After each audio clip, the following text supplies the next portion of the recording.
хөрлөгдөх болтугай. Та дээрээ түндэ хандан эзэн таныг үнэхээр өрөөх болтугай гэд бас мэдчихлэхгүй юу гэж хүсэж байна. За тэгээ Магдалины багийнхандаа маш их баярлалаа. За бүгдээ Магдалины багийнхандаа зориулаад бас нэг сайхан алга ташээ төхөө. За тэгээ бүгдээрээ сайн байцгаана уу? Тэгээд эзний өдрийн мэндийг хүргэе. Тэгээд үнэхээр таны амьдралд эзэн Есүс Христийн хайр нэгүсэл үнэхээр түүний гайхамшигтай бодит итгэл бидний амьдралд бас биелэлээ болох болтугай. Амен. Тэгээд өнөөдөр бас шинээр ирсэн бүх шинэ хүмүүст бас үнэхээр эзний нэрээр мэдчилж байна. Тэгээд мөн бас бидний дунд Европоос Төгсөө Австрийн маань ахалсан сайн мэдээний баг ирсэн байгаа. Тэгээд Төгсөө Австрийг бас төр суудлаасаа бас гоё гэж хүсэж байна. Багийн хамт өдөр хамтдаа дахин нэг халуун алга ташилтаар хүлээж авъя. Галил Монгол чуулганд тавтаа морилно гэж бас урьж байна. Тэгээд бас өнөөдөр бас бидэнтэй хамт хүндэтгэл мөргөл өргөхөөр энэ газар ирсэнд маш их баярлалаа. За, эзэн гайхамшигтай юу? Та түүнд итгэдэг үү? Яг л тэр сайн эзэн юм аа. Амен. Тэгээд бүгдээрээ дахиад яг таны дэргэд сууж байгаа найздаа, ахтай, эгчтэй, дүүдээ хандаад эзний нэрээр таныг үнэхээр өрөөж байна гэдээ бас нэг чин сэтгэлээс яг нүдрөө нь харж байгаад нэг хэлээд хөө.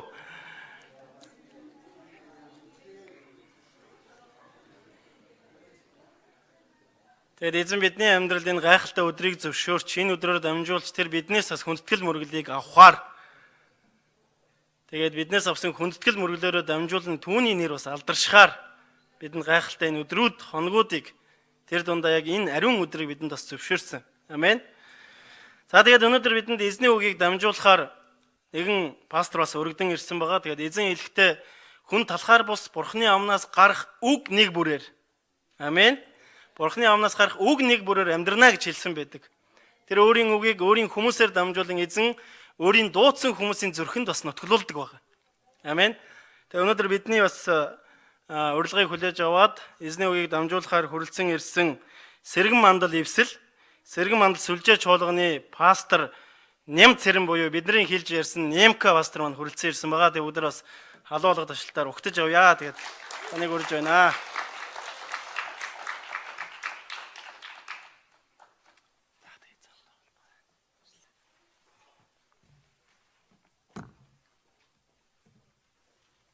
Халелуя. Баярч ярьдаг юмны ард яриа сурцсан чи ингэж зогссон чи. Аваад ингэ барьчих уу?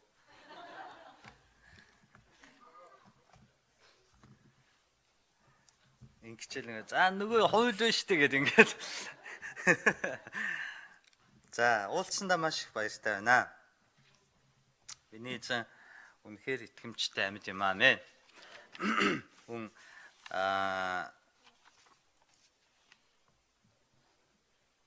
өнгөрсөн 7 хоногт бид нэр Европоос ирсэн багийнхантайгаа хамт үйлчилсэн. Хамтдаа эзнийг магтлаа. Би залуу гэж бүү хэл гэдэг ямар утга учиртай үг юм бэ? Яагаад энэ үгийг бурхан хэлэх болсон юм бэ гэдэг талаар бид нэр хамт хуваалцсан. Тэгээ үнэхээр хэвэл ерөөл дүүрэн цагууд байлаа. Угаасаа хэн нэгний хийж байгаа ажил биш, бурхны хийж байгаа ажил болохоор бүх талаар ингээд урсгалаараа голдрлоороо болоод өнгөрдөг тийм ээ. Жилээс жилд тийм байсан. Бас маш их завгүй маш их ачаалал ихтэй үеэр энэ удаа та бүхэн дээрээ Солонгост ирж үйлчлэх тийм боломж бололцоо бас ирэх шаардлага гарсан. Тэгээд ирсэндээ маш их баяртай байна.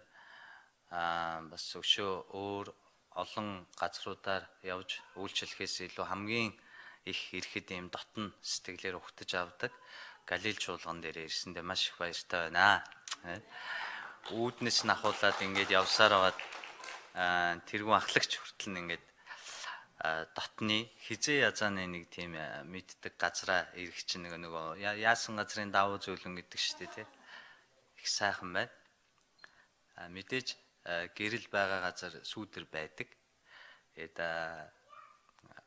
харахыг хүссэн хайртай дүүнраа нэг дор ингэж харах боломж юусоо олдохгүй байгаа нь энэ дэлхийн жоохон хэцүү сүудэртэй тал юм уу да тий. Тэгвэл бид нар эзэн дотор баяр хөөртэйгээр тууштайгаар түүний хаанчлалын төлөө алхасаар бас явсаар байх болно. Амен. Би хамгийн түрүүнд бүгд эзний үгийг хуваалцахаас өмнө та бүхэндээ үнэхээр хайртай, та бүхэнтэй хамт дуудагдсандаа, та бүхэнтэй хамт нэг хайрын дотор, нэг уучлал, бас нэг хүсэл, нэг хараан дотор дуудагдсандаа дороо би үнэхээр их баяр хөөртэй та нараараа үргэлж бахархаж, хайрлаж, фэйсбүүкийн чинь хуудас зураг нэг бүрийг шимтэн харж, залбирч, лайктаж амьдардаг ийм сул дорой пастор байна. Амен. Амен. За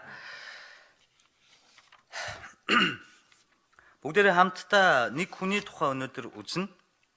Би бас л зуршил болсноороо Библийн баатруудыг муулсаар яваа. Өнөөдөр бас нэг хүнийг муулах гээд бэлдээд ирсэн. Бурхан биднийг дуудахдаа Библиэлд янз бүрээр дуудсан байдаг. Бурхан биднийг давс, Бурхан биднийг шороо, хонь, илжиг, гахаа гэж зүйрлэн дуудсан байдаг, тийм ээ. Бидний зүрүүд хүмүүсийг илжигтэй зүйрлсэн байдаг. Мөн гим нүглээ, ухамсарт гим нүглээ үргэлжлүүлэн хийсээр байгаа биднийг заримдаа гахаатай, үгүй бол бас нохоотой, нохоо бүлсөө иргэн долоох адил, тийм ээ. Ингээд зүйрлсэн байдаг. Харин энэ дундаас биднийг Есүс Христ эзэн нэг онцгойлон дуудсан нэр нь юу юм гэхээр загасчин гэж дуудчихсан. Загасчин. Та бүхэн яагаад тэр олон мэрэгжил дундаас Есүс эзэн биднийг загасчин гэж дуудсан юм болоо гэдэг нэгэн эсрэгцэл, нэгэн бодмоор, тунгаамаар үг гарч ийн тийм. Есүс эзнийг Луух номон дээр, сайн мэдээний номнууд дээр харах юм бол зарим нэг талаар тариачин үр суулгах талаар их жишээ авсан байдаг. Та бүхэн боддоо тариачин хүн, загасчин хүн хоёрын ялгаа ямар байх вэ? Тариачин хүн хаана юу тарихаа мэддэг, тийм ээ? Хэр хэмжээнд урах завхаагаас мэддэг. Жишээ нь юу гэдэг манай одоо Жимс ногоо гэд манай дархны ойрхон тийм тариалан эрхэлдэг тийм газар байна. Тэнд бол за Нямцэрэн гэдэг Нямка гэдэг хүн бол одоо энд ингээ 3 сот газартай 3 сот газрынхаа 2 сот дээр нь төмс суулгасан бол 1 сотоос ойролцоогоор нэг 4-5 тонн сайн услгаатай бол ингээд нийлэх юм бол нэг 10 тонн гэрээтэй төмс авах юм байна гэд баримжаа багцаа байдаг. Харин загасчин хүний хувьд тийм тоочг байдаг билүү? За яг энэ урсгал дээр ирээд дэгээ шидэх юм бол нэг 5 тонн загас байна гэдэг тийм байдаг бол надад зааж өгөөрэй. Би хамгийн түрүүнд очиж загас байна. Загасчин хүний хувьд улирлаа дагаад бүгдийн итгэлээрээ хийдэг. Аль газар хідэн ширхэг ямар загас байгааг загасчин хүн тооцоолдгоо. Тооцоолох боломжгүй. Мөн аль газар хэрхэн загасчлахыг бас урдчлан мэдэх боломж байдаг. Энэгээр Есүс эзэн биднэрт юуг заасан бэ гэвэл бидний ирээдүй, бидний амьдралд, бид нар Христ итгэл амьдралаар явхад ямар ертөнцийг үзэх үзлээр энэ амьдралыг туулах ёстой юм бэ гэдгийг бид нар зааж өгч эхэлж байна. Мөн биднэрт химжээ гэж байдаггүй. Товлсон цаг гэж байдаггүй. Жишээ нь та өвөл ургац сурааж авна гэж байхгүй тийм ээ. Тариачин хүний хувьд хэдийд суулгахгүй, хэдэн сар туслах уу, бас хэдий хэмжээнийхийг хизээ үр тариагаа хураах уу гэдгийг мэддэг бол загасчин хүнд улирал байдаг. Өвөлж тгээ шийдсэн боломжтой үед нь их ордог, боломжгүй үед нь цооногон дээр байдаг. 100 тороо шидэхтэй, гүнзгий шидэх, наан шидэх, гол загас голоо өгсөн үү, уруудсан уу гэх мэт маш олон зүйлийг бид нар итгэлээр хийх хэрэгтэй байдаг. Сүм чуулган өсөхийн хувьд, сүм чуулган үргэлжлэхийн тулд бид нар өөрсдийнхөө загасчин гэдэг дүр төрхөө олж авах хэрэгтэй. Би 2003 оноос хойш та бүхэнтэй хамт үйлчилж намайг анх ирэхэд жижигхэн жоохон хүүхдүүд байсан охтууд маань өнөөдөр Магтандуу удирдаа тахтагаа хамт мөр зэрэгцэн үйлчлээд мөр зэрэгцэн эзнийг алдаршуулад өнөөг хүрсэн Галил чуулганд би хайртай. Галил чуулганд би зөвхөн сургаал заах гэж ирдэггүй. Би зүгээр та нартай мөр зэрэгцэж эзнээсээ илүү хайр өгөөч, илүү хүч өгөөч гэж гуйж хамт зогсож магтах дуртай. Харин би өнөөдөр та бүхэнд нэгэн шин дүр төрхийн талаар дахин хуваалцмаар байна. Энэ юу вэ гэвэл загасчин. Загасчин хүн бол үргэлж итгэлээр хийдэг бөгөөд энэ амьдралд түүнд тохиолдох санхүү, ирээдүй, өвчин, зовлон, сайн, муу бүхэн нь Христ итгэлт болон голтой холбоотой.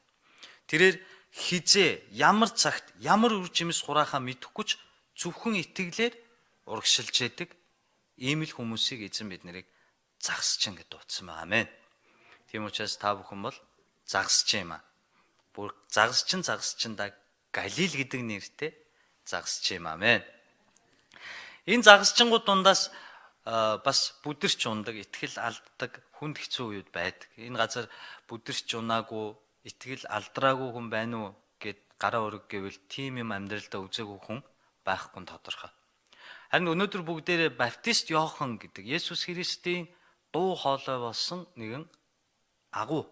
Бүр агуудаа хэр агууг нь би та бүхэнд тайлбарлаж өгөхөөр тийм нэгэн төрөлхийн хуучин гэрээн дээр бол Тишбэ гэж ярьдаг тийм ээ. Бурхны төлөвлөгдсөн ийм хүн.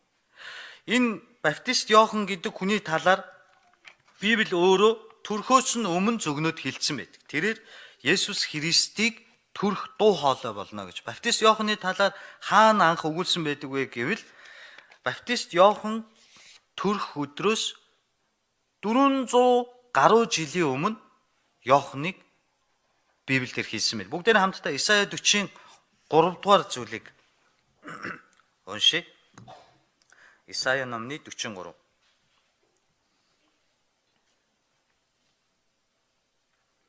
Шинэ гэрэн дээр байгаа тийм ээ. За би тавханд уншиж өгье. Бас гах шинэ гэрэн дээр хайж гинэ.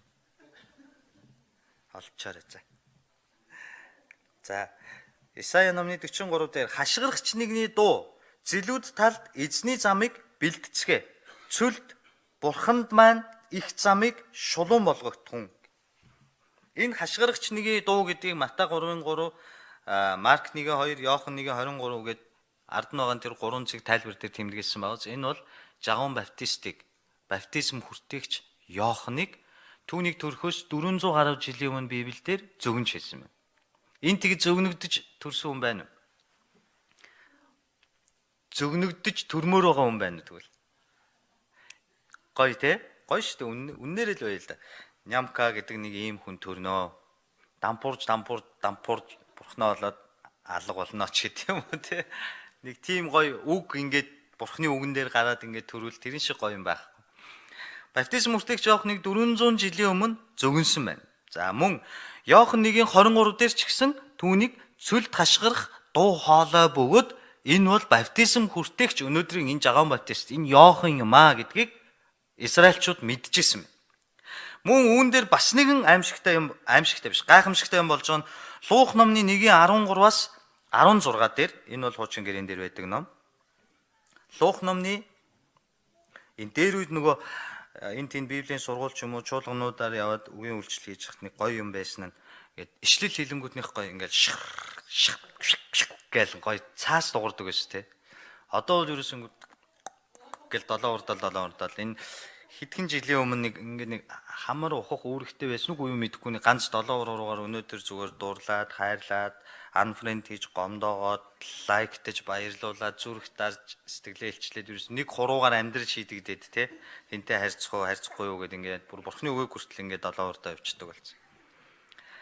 Луух номны 1:13-аас 16-ыг би та бүхэнд уншиж өгье.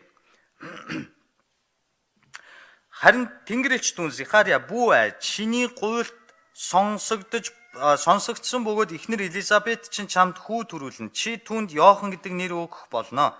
Чи баяр жаргалтай болно. Түүнийг төрөхөд олвол баярлна. Эзний өмнө тэр агуу болох бөгөөд дарсч сархад ч юур амсахгүй. Ихийн хөвлөд байхын л тэр ариун сүнсээр дүүрэн байх болно гинэ. Амар байна уу? 400 жилийн өмнө зөгнөгдсөн. Тэгээд Тэнгэр элч ирээд түүний эцэгт хэлэхдээ зүгээр ихийн хөвлөд байхдаа юугаар дүүрэн гинэ үү? Ариун сүнсээр. Ариун сүнс гэдэг чинь бурхны сүнс. Түүгээр дүүрэн байна гинэ. Зүгээр л имжиж хүн ураг байх та. Та бүхэн ургийг мэднэ шүү дээ. Хаанаас гараад таашаа ороод юу болоод яаж томор үүдийг тэрийг би нэг ийм энэ дээрээс илэн далангуй тайлбарлах хэрэггүй. Тийм багтаа л ариун сүнсээр дүүрнэ. Тэгэхээр өнөөдөр яаж энд уугна васках би манай төрөө ахлагч маань бид нар ариун сүнсээр яг дүүрэн байх га хичээж байгаа тий. Хичээж амьдарцгааж байгаа. Тэгтэл тэр хүн бол зүгээр тэр ихийн хөвлөд хинч биш юу ч биш байхдаа ариун сүнсээр дүүрэн байсан. 400 жилийн өмнө Бурхны үгээр тамгалагдаад дуудагдаад шин гэрэн дээр түүнийг Израильчууд мэдээд ихийн хөвлөд байхдаа ариун сүнсээр дүүрнэ юм байсан. Мундаг байна. Энэ мундаг, дэндүү мундаг. Мөн 1:41 дээр ингэж хэлж байгаа. Би та бүхэнд бүр мундгийг зааж өгье заяа. Ихийн хөвлөд байгаагаа одоо сандаг хүн байна уу? Ээж аав хоёр нэг тэгж хэрэлдэж үлээ гэдэг ингэ сандаг хүн байна. Энэ дээр ингэж хэлж байгаа. Мариягийн мэндийг Элизабет сонсмогц хөвлөдөх үрн хөдөлжээ. Элизабет ариун сүнсээр дүүрч чанга дугаар ашигран. Өрөөгдсөн нь олон эмэгтэй дундаас чи билээ. Хөвлөдөх үр чинь өрөөгдсөн ажээ гэж байгаа. Хөвлөд байхдаа Есүсийг таньдаг.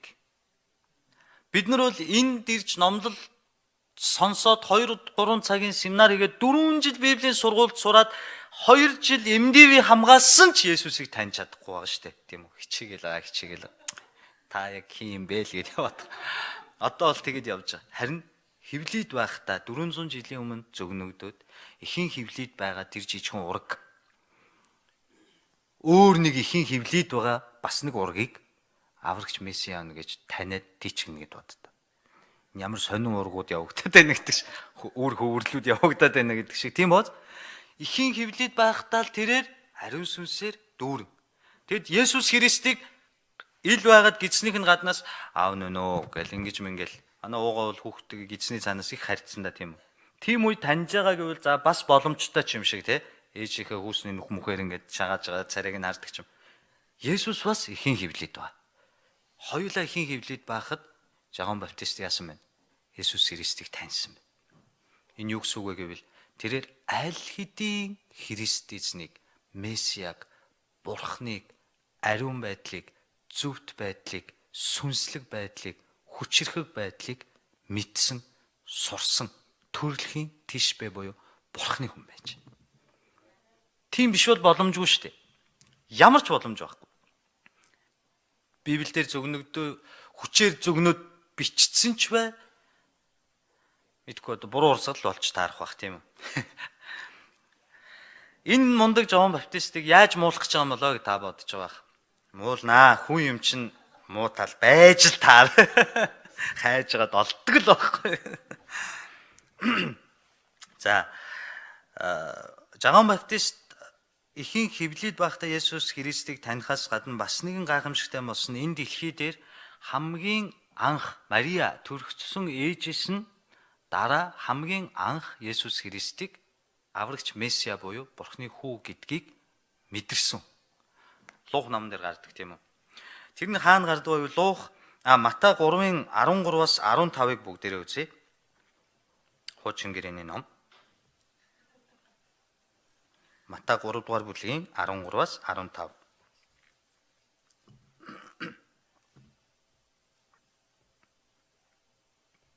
За би тавганд уншиж өгье. 3:13-аас 15-ыг. Тэгэд Иоханноор баптизм хүртэхийн тулд Галилаас Йордан байгаа түүн дээр Есүс очив. Харин Иохан би танаар баптизм хүртэх учиртай адил та над дээр ирэх нь энэ үгээд түүнийг болиулахыг оролдтол Есүс хариудна. Одоо ёсоор нь болго. Ингэснээр аливаа зөвхт байдлыг гүйцэлдүүлэх нь бидэнд зогсож байна гэж хэлэхэд тэр түүнд зөвшөөрөв. Есүс баптизм хүртээд голын уснаас даруй гарах үед гинэт тэнгэр заагдан Бурхны сүнс тагтаа шувуу мэт түүн дээр ирэхийг тэр харлаа. Тэнгэрээс үзэх түн хайрт хүү минь энэ билээ. Таалал минь түүнд оршдог гих дуун гарлаа гэж. Амен. Энэ дээр өмнөх хэсгийг би юу яачлаа л да. Яг гол хэсгийг уншчихлаа. Өмнөх хэсгийг та дараа нь уншаад үзээрэй. Жахан Баптист Есүс Христийн цариг мэдэхгүй. Гидсэнд байхдаа мэдэрсэн, сүнсээр мэдэрдэг. Тэгэхдээ үе олон баптизм хүртэхээр ирсэн хүмүүс донд Жахан Баптист ингэж зогсож явахдаа мэдэрч байгаа. Яг нөгөө хөвлөд байгааг нь мэдсэн шиг. Хевлид байхдаа л таарсан хүн төрөөд 30 жилийн дараа сахалтай самбатай ийм өндөр иймэрхүү хэмжээтэй залуу болсон байх ёстой гэж мэдхүү. Боломжгүй шүү дээ, тийм үү? Тэр олон хүн донд Есүс Христ энд байна гэж мэдэрч байгаа. Мэдрээд тэгээд хэлдэг. Би бол та нарт усаар баптизм хүртэнэ. Гмийн уучлалыг өгнө. Харин та нарын дунд байгаа тэр нэгэн гэж хэлж байгаа. Яг тэр цаан ч байгаа цагаан палаж гин. Эфоттой тэр Есүс гээгүй. Та нарын дунд байгаа тэр нэгний шаахан сурыгч тайлах хэрэг надад байхгүй гэж хэлэнгүүт Есүс яадаг вүлээ зогсож жоод газарчлаа одоо гарахаас. Тийм бод хилтэл нь Есүс хүлээж байгаа чимээгүй. Яаж үйлчлээ хийж ийн харж агаад яалтчгүй өөрийг нь мэдээд та нарын дунд байгаа тэр нэгний шаахан сурагч тайлах хэрэг надад байхгүй гингүүт Есүс Христ зааз нэгэнт мэдсэн бол гарыг. Тэг гараад очиж. Гарч очиод Есүс Христ бол энэ дэлхийг аварж байгаа аврагч Месиа төгс бурхан. Төгс ариун аврагч бурханд баптизм хүртэнэ гэдэг бол аимшигт. Би түрүүчийн сард манай сүм дээр дахин амьсны баяраар 8 хүнд баптизм хүртээсэн. Хар палаж өмсөд пастрын. Тэгээд их эмээсэн би. Би гим нүгэл хийдэг гараараа. Би гим нүгэл хийдэг зүрх сэтгэлтэй. Муу мухаг боддог оюун санаатай нэгэн нь хин нэгний сүнсийг аварсныг батлан усан баптизм хүртэнэ гэдгээс би эмээсэн баг. Та тэгж эмээхгүй гэж юу? Хэрвээ бид нар тийм эмээлт байхгүй бол бид нар бурхны өмнө зогсдоо гэж юу? Би ихнэрдээ хэлсэн. Намайг палаж ихээр манай ихнэр жоохон дургу байдаг хөө нөө пастрын гаумыг. Би гаумаа өмсөд эзний өмнө эзэн минь хэрвээ би хийх бол болий. Надад тийм зогсдод дүр төрх байхгүй. Харин та хийн гэвэл яг одоо Есүс эзний цусаар дахиад намайг гучаадаг. Учир нь би минут секунд тутам гим нүгэл хийдэг дорой. Харин таны авралыг баталгаа болгож хийх ёстой нь би биш харин таны намайг томилсон тэр тослогоо гэж байдаг бол пастрын томилгоо гэж байдаг бол та өөрөө хийж өгөөч гэсэн эмэх сэтгэлээр би баптизм хүртээсэн баг. Харин Есүс эзэн ирээд ямка гэвэл яах вэ? Боли. Бата нэг чонтой буугдсан тухай гардаг шүү дээ баян шуутай тий. Бол гэж цухтаана гэсэн. Жахан баптист тийм байдалд орсон байхгүй. Есүс шаахан сурынч тайлах тийм ирэхгүй гэдгээ мэдж байгаа. Гидсэнд багтаал энэ бол агуу оршихуй бөгөөд жинхэнэ төгс бурхан гэдгийг мэдчихэл тэрний ирээд баптизм хүртээ гэхээр яах нь? Үгүй. Харин эсрэгээр та надад баптизм хүртээсэн дээр баптизм гэдэг чинь гмийн төлөөх уучлал мөнх аим штэ. Тэгэхээр тэрхийн өгдөг Есүс эзэн өгдөг. Харин Есүс эзэн өгдөг үлээ? Үгүй. Бүх юм зохистой байхын тулд, дараалалтай байхын тулд чи хүссэн хүсээгүй надад баптизм хүртээ гэж. Энд хорвоо дэлхий дээр Бурхны толгоон дээр гар тавиад баптизм хүртээсэн цорын ганц хүн. Жахан баптист. Зэгцлээ. Төрхөөс нь 400 гаруй жилийн өмнө хуучин гэрэн дээр Исая гэж их зүнж зөгнсөн төрхийн. Эхийн хөвлөд ураг багтаа эхийн хөвлөд байгаа ургийг Есүс Месиа гэж таньсан. Тэгээд тэр Месиад энэ дэлхий дээр өмнөөс сүхрүүлээд баптизм хүртээсэн цорын ганц хүн. Түүний өмнө ч байхгүй, түүнээс хойш байгаагүй. Тэр байтугай Ром Понт Пилат түүнийг цовдлно гэж айлгаад ч өвдгийг нугалруулж чадаагүй. Жахан баптистийн өмнө энэ бүх юм нь зогсдогоор хийгдсэн. Ингээд энэ нь бүр бурхан таалагдаад төдийгүй. Өөрийнх нь төгс агуу хүчит бурхны төгс агуу хүүхдэд нь баптизм хүртээж байгааг харсан бурхан энэ хинбэ гэж ширээ цогч байтал түүн дээр ариун сүнс юу шиг бууж ирсэн. Үгүй хэрэг шуухгүй аглан бууж.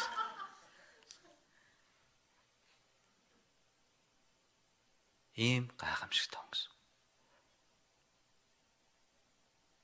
Би ийм агуу хувь тавилантай бурхны хүмүүст хайртай. Эдгээр одоо муулгаж байгаа ч гэсэн хайртай. Яагаад гэвэл энэ хүмүүс төрхтөө ихийн хөвлөд байхдаа бэлтгэгдсэн байна. Өнөөдөр та Галисумын зааланд орж ирээ сууж байгаа. Өнөөдөр та өвчтэй, зовлонтой, унсан, боссон шаналсан, санаатай, санаандгүйгээр энэ заалан дээрээ суусан байна. Тэр бүхэн чинь хизээ нэгэн цагт Библи бичигддэг бол дэлхийн мөнхийн улсын түүхэнд тэр алтан цаасан дээр таны тухай бичигдж байгаа тэр түүхийг та нээж нууцыг олж харах юм бол хизээч таны амьдрал санаандгүй зүйл гэж байдаггүй гэдгийг та олж харах бол. Та энд сууж байгаа чинь ч таны хувь тавилан байна. Энэ бол агуу бурхны ажил явагдаж байгаа. Тэрийг харах харалган бидний нүдэнд тод байдаггүй, бас бүдэг бидний чихэнд тод сонсогддоггүй л болохоос бурхан ажилласаар бас дахин ажилласаар байгаа. Амен.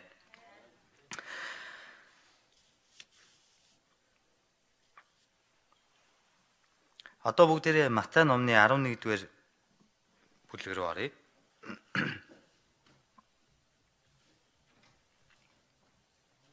Ийм Жахан Баптист хүнд байдалд орсон байна. Матай номны 11-р бүлэг дээрээс юу болсон бэ гэвэл эхний цохилт нь Есүс гэдэг нэг хүний энэ үед Христ гэдэг нэр өгдөөгүй, ягаад гэвэл цовдлогдоогүй байсан учраас тийм ээ. Есүс гэдэг нэг хүний пасторын сүм өсөөд Жахан Баптист пасторын сүм уруудсан байхгүй. Хаяанд нь нэг сүм байсан. Хоёр сүм байсан. Уул нь бол Жахан Баптист пасторын сүм бүр асар том. Өнөөдөр бид нэр Ёидо цуглааныг үзсэлдээ автобусаа тойроод Ёидо шиг байж тэл тэр хүмүүс нь Есүс пастрих руу явж эхэлсэн. Ягаад гэвэл тэр хүмүүс мэдсэн. Есүс бол Жахан Баптистаас илүү юм байна. Түүнд бурхны аврал байна. Энэ чуулган эрүүл байна ч гэдэг юм. Зөрчил үүсч гээс. Тийм учраас шавнар нь ирсэн. Жахан Баптист пастрын доор үйлчилдэг ахлагч нар ирээд пастра энэ Есүс гэж сая гарч ирсэн танаас баптизм хүртсэн. Таны шав энэ хүн сүм өсөд байна. Манай сүмийн хүмүүс тийш нь яваад байна. Хондоо алдаад байна гэж хэлдэг. Ахлагч нарын урал зарлал. Над муу Есүсээ евангели эвсэлмээ, эмпакет нэр дээр мол ингэсэн үү?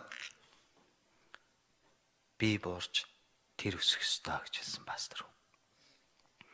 Яагаад гэвэл тэр мэдсэн. Аврагч Месиа гэдгийг мэдэрсэн байхгүй. Ийм төлөвшсөн нэгэн дээр дахиад нэг гай дотгор ирсэн нь сүмийн чуулганых нь хүмүүс цөөрөөд нийгмийн талын халамж хамгаалалт багасаад намаар бол одоо гишүүнгүй намын тэргүүн болоод ирэхээр яадаг вүлээ? Улс төрчиж оролдоод эхэлдэг. Наад гавьчаад аимшиг гоцолцуулсан ч араас нь А гэд дуурах намын гишүүн байхгүй. Яавал яана гэдэг асуудалд ордог. Тэгээд тэрийг яасан? Бариад хорцсон. Херод хаан. Херод хаан барьж хорихоос гадна түүний эхнэрийн охин бүжигчин нэг гүнж ээж ихээ зарилгаар яагаад энэ эсэргүүцэл тулгсан гэвэл Жахан Баптист би энэ түүхийг уншихаар өнөөдөр хүндэтгэлийн цаг уртсах учраас богинохон та бүхэнд яриад яагаад ийм нөхцөл байдал тэр шоронд орох болсон гэвэл тэр үннийг хэлсэн учраас. Ямар үннийг хэлсэн бэ гэвэл цус ойртлоо гэж хэлсэн учраас. Херод хаан хамаатныхаа үнийг хатнаа болгоод авсан учраас Жахан Баптист иш үзүүлээд зэмлээд хэлсэн чинь нөгөө хатан яасан. Энэ муу одоо юу вэ гэд охиноороо дамжуулаад Жахан Баптистыг хааны Херодын толгойг эргүүлж аваад шоронд ичж байгаа. Жахан Баптист үннийг хэлснээр шоронд орсон. Тэр шоронд орохдоо ингэж бодсон. За би гидсэн 400 жилийн өмнө би төлөвлөгдсөн гидсэнд байхдаа Есүсийг таньсан, би Есүс эзнийг олонний дунд байхад нь олж анх харж чадсан. Тэгээ Есүс Христ минь надаас ирээд баптизм хүртсэн. Мөн Есүс Христ эзэн надтай хамт байдаг. Мөн түүний дуу хоолойнд би учраас намайг шоронд байхад тэр эргэж ирж л таараа. Та нар ингэж голддог. Намайг имлэг твтгэхэд пастор эргэж ирж л таараа. Гэсэн чи сүмийн ахлагч нар эргэжэнгүүд намайг та имлэгт эргэж ирээгүй. Тэгээ би цаг гаргаад имлэг твсэн сүмийнхээ хүмүүсийг эргэж тойрдог. Тэнгүүд нэг удаад нь болохоо пастор амжихгүй нэгэд арай ч үгүй цаг гаргаад очисон дараа нь гомдол гарсан. Ямар гомдолсон? Пастор их нэртэйгээ ирээгүй. Ганцаараа. Салютыг ханд. Хэцүү бод. Тэгээд ингээд тэр хүмүүс нь ингээд 100 байсан, 15 байсан, айгүй амар байсан шүү дээ. Ингээд 50, 100, 150, одоо 200 төгөн хүүхдийн цуглаан эднэр орол 300 төгөн болж байгаа. Сүм өсөж байгаа. Өсөх тусам яах вэ? Нямкагийн гуйлын зэсэн цухууж дүрс уралчих гал. Та нар тэр Одгоо пастрын тэр Есүсийн чуулган ч маш том чуулган шүү дээ, тийм үү? Одгоо пастор тэргүүн пастраар байхдаа тэр ярьжсэн яриг нь би урд нь ярьжсэн тэг кемп дээр. Хүн болгон пастраар залбируулах гэдээсэн чи Одгоо ах ингээд суудсан. Би ер нь өөрийгөө пастор болно гэж мэдээгүй болохоор болно гэж бодоочгүй болохоор ингээд пастор ах нарыг шоолж өссөн байхгүй. Ингээ холоос хаас Одгоо ах өөрөө бүдүүн. Одоо энэ номлыг үзээд нэг юм хэлхий л баг. Хөлс нь орцсон. Тэгээд Есүсийн чуулганых ингээд бөөнөр ингээд пастраа залбируулах Одгоо ах ингээд суудсан. За, нааш. За, гээд яриг нь сонсохгүй, сонсвол барахгүй шээ. Тэр олон зуун нэг. За, нааш. Эцэ, юуруу, эвэ, ажил. За, дарах. Эцэ, эдгэ, чөлөөл. За, дарах.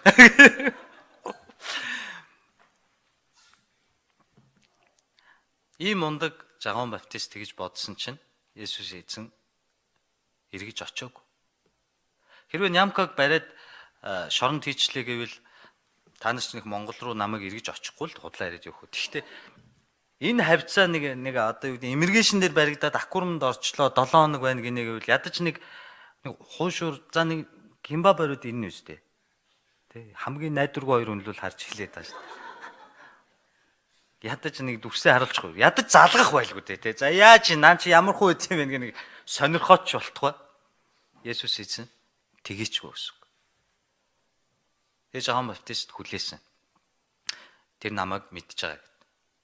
Тэр сураг дуулаад Жагаан Баптистыг хаан бариад шоронд хийгээд хорцсныг мэднэ.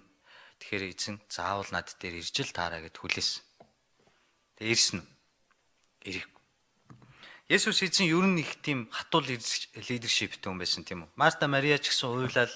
Би Марта Мариагийн итгэлийг та нар бараг цээжилсэн биз дээ тий. Зөндөө ярьсан. Марта Мария хоёр ч гэсэн уйлал ахын үхэн үхтэл нь очтгүй шүү дээ.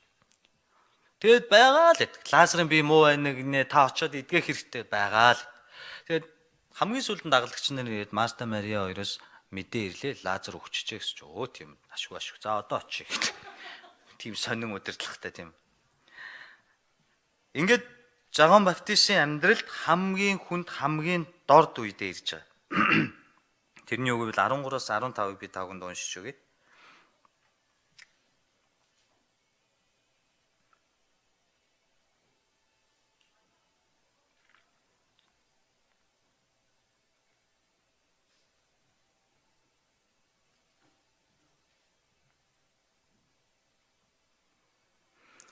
Йохан шоронд байхдаа Христийн үйлсийг сонсоод шавнараараа үг дайжээ.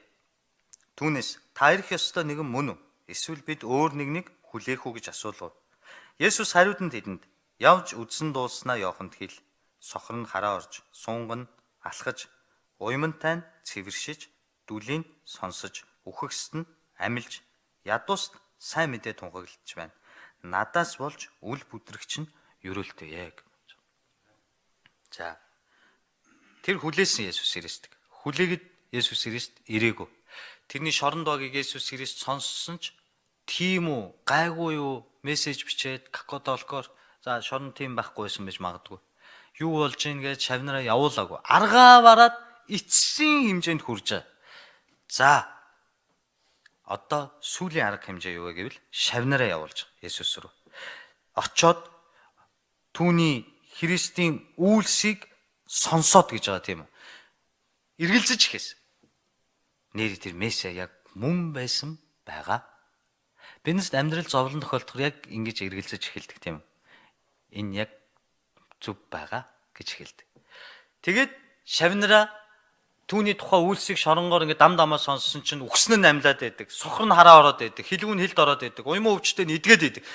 Тэгтэл яагаад шоронд байгаа намайг тоохгүй байна? Би чи гарын шавин шүү дээ гэдэг шиг. Би чи ганц сугны үсэн шүү дээ. Би чи Есүс Христийг өстө бүх талаар таньж мэддэг. Баптизм хүртээсэн өстө бүх үйлчлэлийн дэмжиж, бүр сүмийн хүртэл дэмжиж, манай сүм хохирж байгаа хүртэл зүгээрээ пастраа таны сүмэл гоё байвал манай сүм хамаагүй. Гэртээ чуулаад ишин бүлэг болсон ч хамаагүй. Таа дэшээ гэж би бүх талаар дэмжсэн чинь одоо намайг мяарад шоронд орсон чинь тоож ирдэггүй. Асуудагчгүй, сургалдагчгүй. Юу болоод байна? Тэгээ шавнард угдаас. Та нар Есүс дээр очиод хэл. Йохан шоронд байна. Мэдсээр үж яагаад намайг тоохгүй байгаа юм бэ? Яагаад ирэхгүй байгаа юм бэ? Үгүй бол үнэхээр миний хүссэн тэр месиа та биш юм уу? Өөр месиаг бид нар хүлээх ёстой юм уу? Та нөгөө нэг бусдын хилээд байгаа шиг, парш, янз бүрийн бүлгийнхний хилээд байгаа шиг та зүгээр иш үзүүлэх юм уу? Жинхэнэ месиа байсан бол намайг тоогод ирэх л ёстой доо уулна. Би чинь тоогдохоор л пастор да. Харин энэ үгийг та боддоо. Хиний амнаас гарч байгаа бол миний амнаас гарах юм уу? Над мэдчих хүний амнаас гарвал хинч тоохгүй. Хөрхий ямка хэцүү юм байна даа л гэж бодох ба. Нөгөө 400 жилийн өмнө зүгнөгдсөн. Библиэлд хэлэгдээд төрсөн. Гидсэнд байхдаа Есүсийг таньдаг байсан хүн. Гидснээс гараад 30 настай Есүсийг түмэн олны дунд наран туул дээр явж байхад нь гутлын лангууны тэр хавцаа явж инда гэж GPS-ээр мэдэрдэг байсан. Тийм сүнслэг хүн. Тийм ээ. Тэгээд Есүс Христийг эргэт нь Бурхны хүү Бурханд баптизм хүртээж түүний авралыг үйлчлэлийг эхлүүлж өгсөн удирдагч хүн. Дараа нь яасан? Шорон дунгуудаа та мөн үү? Эсвэл бид нэр дахин өөр нэгнийг хүлээх үү? Энэ амар сонин эсрэгцэл бааз. Би энийг ярьж байгаа нэг энэ хүнийг муулах гэсэн да биш. Та нарын сэтгэлийг амраах гэсэн. Өөрийнхөө сэтгэлийг бас амраах гэсэн. Юу гэж вэ гэвэл ийм агуу жагуун баптист итгэлээр ингэж мяарсан юм бол би ч харахгүй юм байна. Дүрмээрэл бөмбөрцгийн хуйлаараа л яваа. Тийм үү? Сэтгэл амарж гин үү та нар? Нэг хандаа болоод ирж байгаа сте. Би бол 400 жилийн өмнө зүгнэгдөөгүй. Ямар азар зүгнэгдөөгүй. Би бол юм мундаг үйлчлэгч биш. Би тийм бурхан баптист би тийм ч хүн биш. Тэгэхэд тийм мундаг хүн тэнд бүдрээд та аврагч яг мөн үү? Энд чи авралдаа эргэлцсэн байгаа сте. Та энэ өгүүлбэрийг ойлгож байна уу? Та нөгөө миний араас ирэх ёстой нэгэн мөн үү гэдгийг энэ үсэг томоор байгаа сте. Аврагч мөн үү гэсэн. Нэгэн мөн үү? Эсвэл бид өөр нэгнийг хүлээх юм уу гэж. Энд чи юу гэсэн үг вэ гэвэл Есүс Христ цорын ганц зам үнэн аим мөн үү? Эсвэл энэ ээж модонд очиод хадаг өлгчүүл нэрээ юу сансан юусэн үсэл маань биелээ айтайхан болоо явуучих юм болов. Ийм эргэлзээ төрсөн гэсэн. Ийм мундаг хүнд ийм эргэлзээ төрсөн юм бол хідүүлээ зүгээрээ гойлдрлоороо явж гинсэн. Амен. Тэр хажуулагаа хүнд хэлгөө. Битээ ирүүгээ яллаа. Гойлдрлоороо л явж. Юу гэдгийг та нар бүгдээ дотроо мэдж байгаа шүү дээ. Таны хувьд юу гэдгийг та мэдж байгаа. Миний хувьд юу гэдгийг би мэддэг шиг. Амен уу.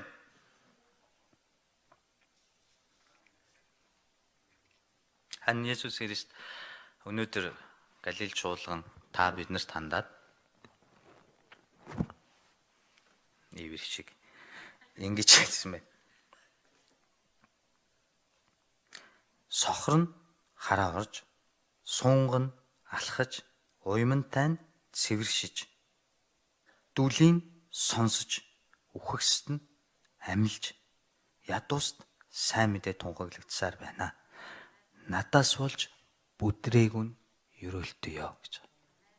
Юу вэ гэвэл чиний амьдралд таргалсан уу? Турна уу? Чи өөрөө л тэгдэг үстэй. Түрүү жил надтай уулзсан гутаа сайн уу юм хахаж авах. Би таргалцсан байгаа. Сая тэр доор таарангуудаа зүгээр л би турцсан байгаа. Ахын дараа эрэхтэй килограмм жинтэй ирнэ заяа. Мэдээ босоо зогсчих.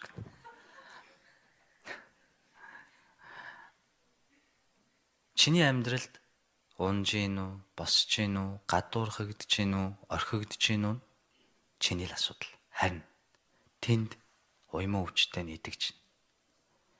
Тэнд сохор нь хараа орж байна. Тэнд ужиг өвчтэй итгэж байна. Тэнд Монголд тараншааныхны төлөө христчид халуун цай, сүйтэй цай бариад гүйж авна. Та нарыг бол би мэднэ. Одоо Европынхны хөөрхөн шин зөндөө дүүнертэй болцсон. Нөгөө танилын тоо өссөөр л итгэж. Хүн болгон одоо юу гэдгийг зарим нэг хүмүүс Солонгост ажиллаж байгаа, Европт одоо Чех, Австрали, Герман гэдгээр тэнд станыг хахад цацсан мөнгөн дунд шумпсан нэг л баян хүн харагдаж байгаа. Тэгж харагддаг тэнд байгаа хүмүүст. Харин энд та нар бол мэрэгжлийн ИСАчд хийж байгааг би бас мэдж байгаа. Тэ? Өө тэгээ саддорын маддорын юу ч лээ. Тэгээ Солонгост ИСА байгаад нь бас талархаж амьдрмаар тэ. ИСАгүй бол бид нар бас л тэ. Харин бидний энэ амьдрал та нарын энд ганцаардаж, та нарын энд хичээж зүтгэж байгаа чинь хоосон биш. Та нарын энд үрж байгаа загалмайч хоосон биш гэдгийг Есүс хэлж байгаа. Яагаад гэвэл миний охин чи энд зовж гин. Миний хүү чи энд ганцаардж гин. Миний хүү чи энд хайр газар, хүний газар хичээж гин үү, зүтгэж гин үү, хөдөлмөрлж гин үү, уйлж гин үү, шүн орондоо нулимстай хонж гин үү? Зүгээр. Яагаад гэвэл чи энийг туулах ёстой. Харин тэнд сохор нь хараа орж байна. Тэнд сул дорой нь идэгж байна. Тэнд би ажиллаа хийж байгаа учраас надаас болж чи өнөөдрийн өчүүхэн зовлондоо бүдрэхгүй бол миний охин миний хүү чи ерөөлтэй. Галил чуулган чи ерөөлтэй ёо гэж Есүс хэлж байна гэсэн. Амен. Есүс эзэн та бүхнийг энд байх хооронд тэнд ажиллаж байгаа. Бид нарыг тэнд хичээж авах хооронд энд бас ажиллаж байгаа. Амен. Би өөрөөр хэлбэл бидний амьдралд олон саад, бэрхшээл, бартаа тулгарнаа. Тэр болгонд бид нар мэдээж хүн юм чинь учиргүй инээд алдаад яваад чадахгүй ч өнөөдрийн үгээр бол бөмбөрцгийн хуулийн дагуу бид нар үзэх ёстойгоо үзсээр тулсаар. Йохан 4-р бүлэг дээр Самар эмэгтэйн тухай гардаг. Есүс ирж Самар эмэгтэйд ингэж хэлдэг. Эмэгтэй, энэ худгаас чи ус авах гэж ирдэг. Харин миний өөх уснаас чи уул чиний ам цангахгүй гэж хэлсэн чинь эмэгтэй юу гэж хэлдэг вэ? Энэ худаг амар гүнзгий. Харанхуу. Та нар Израилийн худгуудыг би өмнө нь тайлбарлаж ирсэн те семинар эднэр дээр багаар удахад 80-аас 100 метрийн гүнд байдаг. Яг уу Монголын говийн худгууд бол за гүнзгий л дээ. Гэхдээ арайч 80-100 метрийн гүнд усан байхгүй.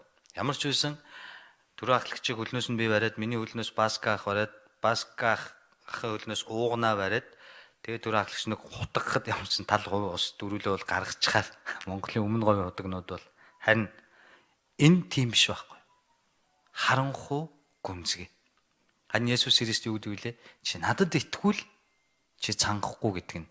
Бидний амьдрал, тэр Самар эмэгтэй амьдрал тэр худаг шиг харанхуу гүнзгий ганцаардмал байсан. 7 нөхөртэй. 7. Та боддоо 7 нөхөртэй байж үзсэн хүн байна уу? Бити гараар өгөөрэй байсан болохгүй. Ангой болон шиг байхгүй шүү дээ. Тим амьдрал гэж хаана байсан юм? Улсын хурлын гишүүд 2 их нэртэй хууль баталсан ч 7-той байна гэдэг хэцүү шүү дээ. 2-той суугаад 2-оос салахад чинь нэлээ юм болж иж зодуулж нүдүүлж хараалгад сална. Дахиад 2-той суугаад дахиад салаад дахиад 2-той суугаад дахиад 1-тэй сууна гэсэн. 7 нөхөртэй тэгтээ 7 чинь ч чиний нөхөр биш гэж. Энд ч яатсан эмэгтэй байсан те. Бүгдээрээ энэ эмэгтэйн тухай яриад тэгээ хамт залбираад дуусгая. Нэг гоё яг уугаан нэг гитар дээр тавьчих. Очихгүй. Сурцсан юм дөө минут үчиг. За дуусах төхөр би нэг мам наашаа тоглохоо зур аргагүй. Би өөрөө магтаалын хүн болохоор эцнийг магтаал энд маш их дуртай.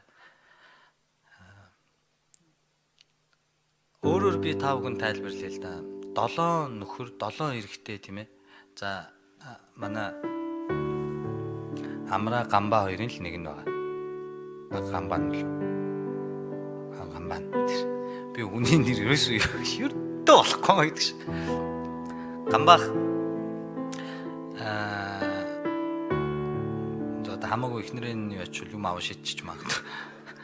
Гамбах та зүгээр ганц бий байсан гэд бод. Ганц бий байжгаад нэг эмэгтэй сайн болсон чинь танаас өмнө 6 хүнтэй нийлээ салсан гэвэл та баярлах уу? Зүгээр би 7 тон болчих гэж чичрэх үү? Ганц бий залуусаа та нар тэх үү? Үгүй шүү дээ. Тэхгүй. Энэ эмэгтэй тийм царай муутай, тийм эмэгтэй биш байхгүй. Энэ эмэгтэйд материаллык талаас, махан биений талаас 6 нөхрөөс салж нийлсэнийг мэдсэн ч эр хүн дурлахаар үсгэлэн гоо энэ дэлхийн сайн сайхан өгөгдсөн. Харин энэ эмэгтэйд юу байгаагүй гэвэл хайр байгаагүй. Хань байгаагүй. Өөрийг нь ойлгох нэгэн байгаагүй. Тийм учраас тэр худаг шиг гүнзгий харанхуу ганцаардмалаар амьдарч байсан. Харин Есүс Христтэй уулзсан энэ эмэгтэй ичгүрээсээ салсан энэ эмэгтэй. Ер нь хүн өнгөрсөн амьдралдаа нэг юм уу хоёр хүнээс ингээд салаад шинэ үндээ суугаа шинэ амьдрал эхэлсэн мөртлөөрөө бахархаа таарсан болгоо энэс өмнө би өөр хүнтэй амьдрдаг ш. Тэгээд яриад явдаг хүн байдгүй. Аль болох өнгөрсөнд нь оршуулд. Харин энэ эмэгтэй яадаг вүлээ? Есүс Христээс авралыг аваад миний хань, миний мөнхийн хань, миний мөнхийн намайг ойлгодог, миний мөнхийн хончин агуу эзэн Есүс түүнээс авсан авралыг аваад түүний бүх ичгүүр алга болсон учраас хотын даамаа алгаар гүйж ороод та нар харах тун 6 нөхөртэй байсныг минь хэлээд одоо байгаа нөхрийг минь ч миний жинхэнэ нөхөр биш гэдгийг хэлээд жинхэнэ авралыг надад зааж өгсөн Есүс худаг дээр байна гэд Самар хотын тэр олон иргэдэг Есүс рүү дагуулж ирж байгаа. Энэ бол итгэл юм аа түнэр. Би өнөөдөр та бүхэнд 3 юм хүсгэсэн.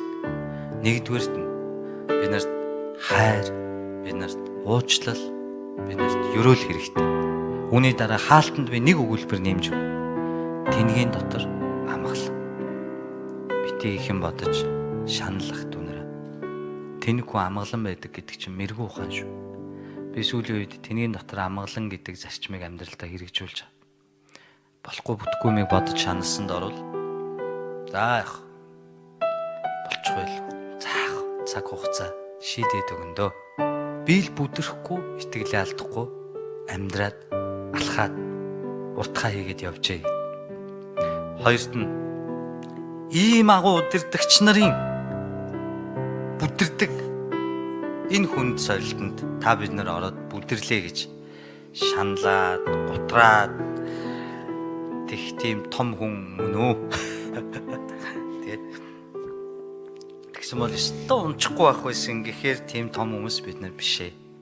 Бид нар хүн. Тийм болохоор өнгөрсөнд зөрчилд, алдаа, дутагдалд бити уягд. Энэ сууж байгаа миний хайртай дүүнэр, ах дүүнэр та нарт одоо сонсож байгаач. Орой гэхэд аплод хийгдэхээр энүүгээр сонсох хүмүүс ч гэсэндээ бас сонсно. Өнгөрсөн бити уягд. Өглөө бүр шин. Бурхны өрөөл шин байх болно. Амен. Бүгдээрээ хамтдаа залбирая.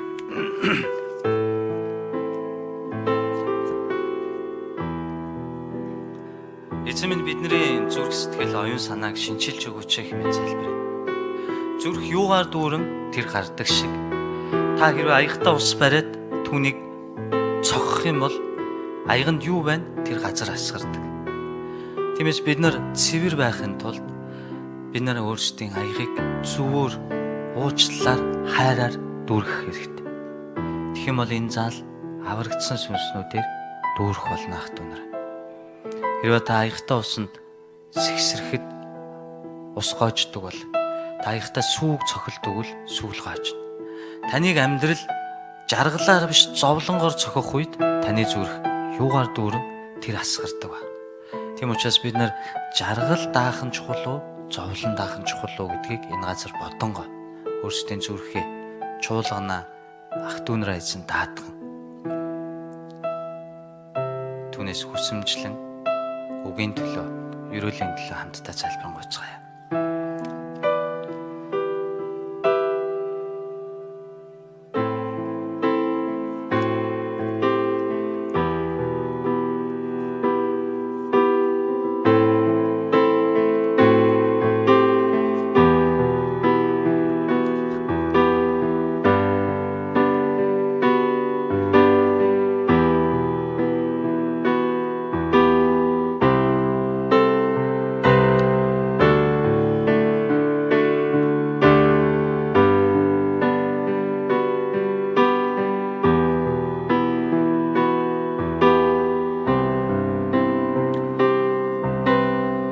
Явж үдсэн дуулснаа Йоханд хэл.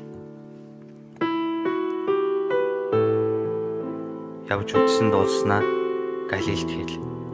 Сохор нь хараа орж, суунг нь алхаж, уймантай цэвэршиж, дөлийг сонсож, үхэгс нь амилж, ядуус сайн мэдээ тунхаглагдж байна. Надаас болж үл бүдрэгч нь ерөөлтэй. Эцэг минь тандаа талархъя аваа.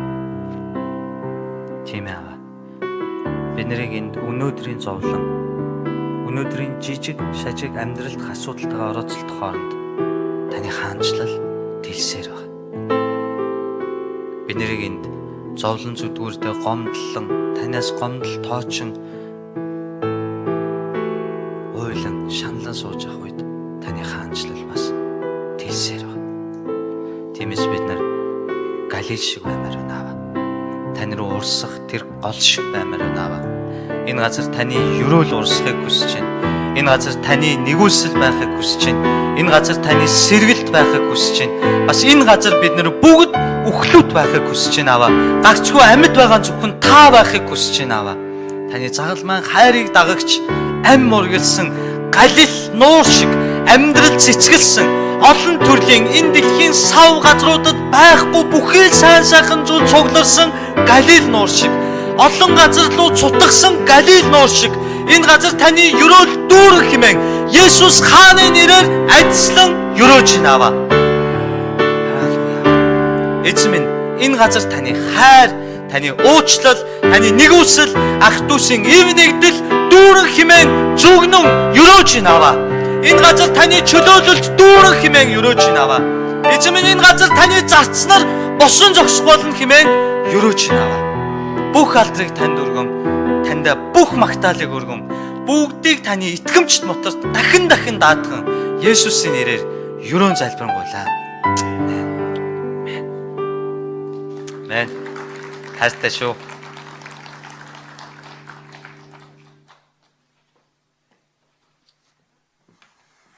Амен. Эзэн алдарч болтгоо. Бүгдээрээ эзэнд алдрын чангалах ташилтыг өргөё. Тэр бол үнэхээр өргөе. Эзэн магтагдах болтугай. Наад ирэт хүндээ хандан эзэн таныг үнэхээр өрөөх болтугай гэд бас мэдчихлэхгүй юу гэж хүсэж байна. За тэгээ Магдалины багийнхандаа маш их баярлалаа. За бүгдээрээ Магдалины багийнхандаа зориулаад бас нэг сайхан алга ташээ төхөө. За тэгээ бүгдээрээ сайн байцгаана уу? Тэгээд эзний өдрийн мэндийг хүргэе. Тэгээд үнэхээр таны амьдралд эзэн Есүс Христийн хайр, нэгүсэл, үнэхээр түүний гайхамшигтай бодит итгэл бидний амьдралд бас биелэл болох болтугай. Амен. Тэгээд өнөөдөр бас шинээр ирсэн бүх шинэ хүмүүст бас үнэхээр эзний нэрээр мэдчилж байна. Тэгээд мөн бас бидний дунд Европоос Төгсөө Австрийн маань ахалсан сайн мэдээний баг ирсэн байгаа. Тэгээд Төгсөө Австрийг бас төр суудлаасаа босхгүй юу гэж хүсэж байна. Багийн хамт өдөр хамтдаа дахин нэг халуун алга ташилтаар хүлээж авъя. Галил Монгол чуулганд тавтаа морилно гэж бас урьж байна. Тэгээд бас өнөөдөр бас бидэнтэй хамт хүндэтгэл мөргөл өргөхөөр энэ газар ирсэнд маш их баярлалаа. За, эзэн гайхамшигтай юу? Та түүнд итгэдэг үү? Яг л тэр сайн эзэн юм аа. Амен.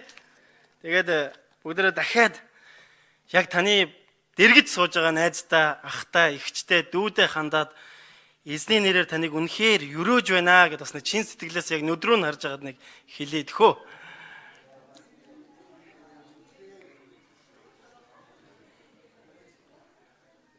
Тэгээд эзэн бидний амьдралд энэ гайхалтай өдрийг зөвшөөрч энэ өдрөөр дамжуулж тэр биднээс бас хүндэтгэл мөрөглийг авахаар тэгээд биднээс авсан хүндэтгэл мөрөглөөрөө дамжуулан түүний нэр бас алдаршихаар бидэнд гайхалтай энэ өдрүүд, хоногуудыг тэр дундаа яг энэ ариун өдрийг бидэнд бас зөвшөөрсөн.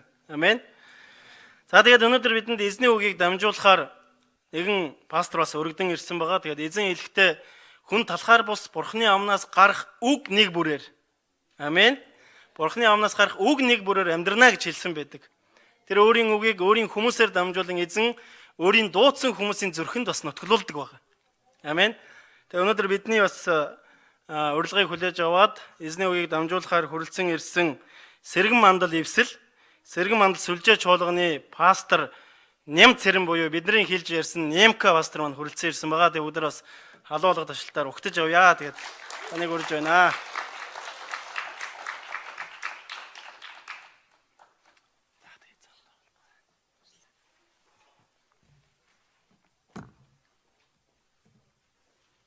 Халелуя. Баярч ярьдаг юмны ард яриа сурцсан чи ингэж зогссон чи. Аваад ингэ барьчих уу?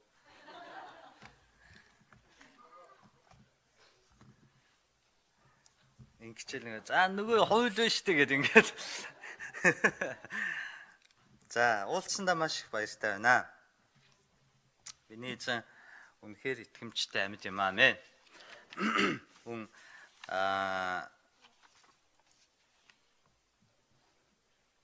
өнгөрсөн 7 хоногт бид нэр Европоос ирсэн багийнхантайгаа хамт үйлчилсэн.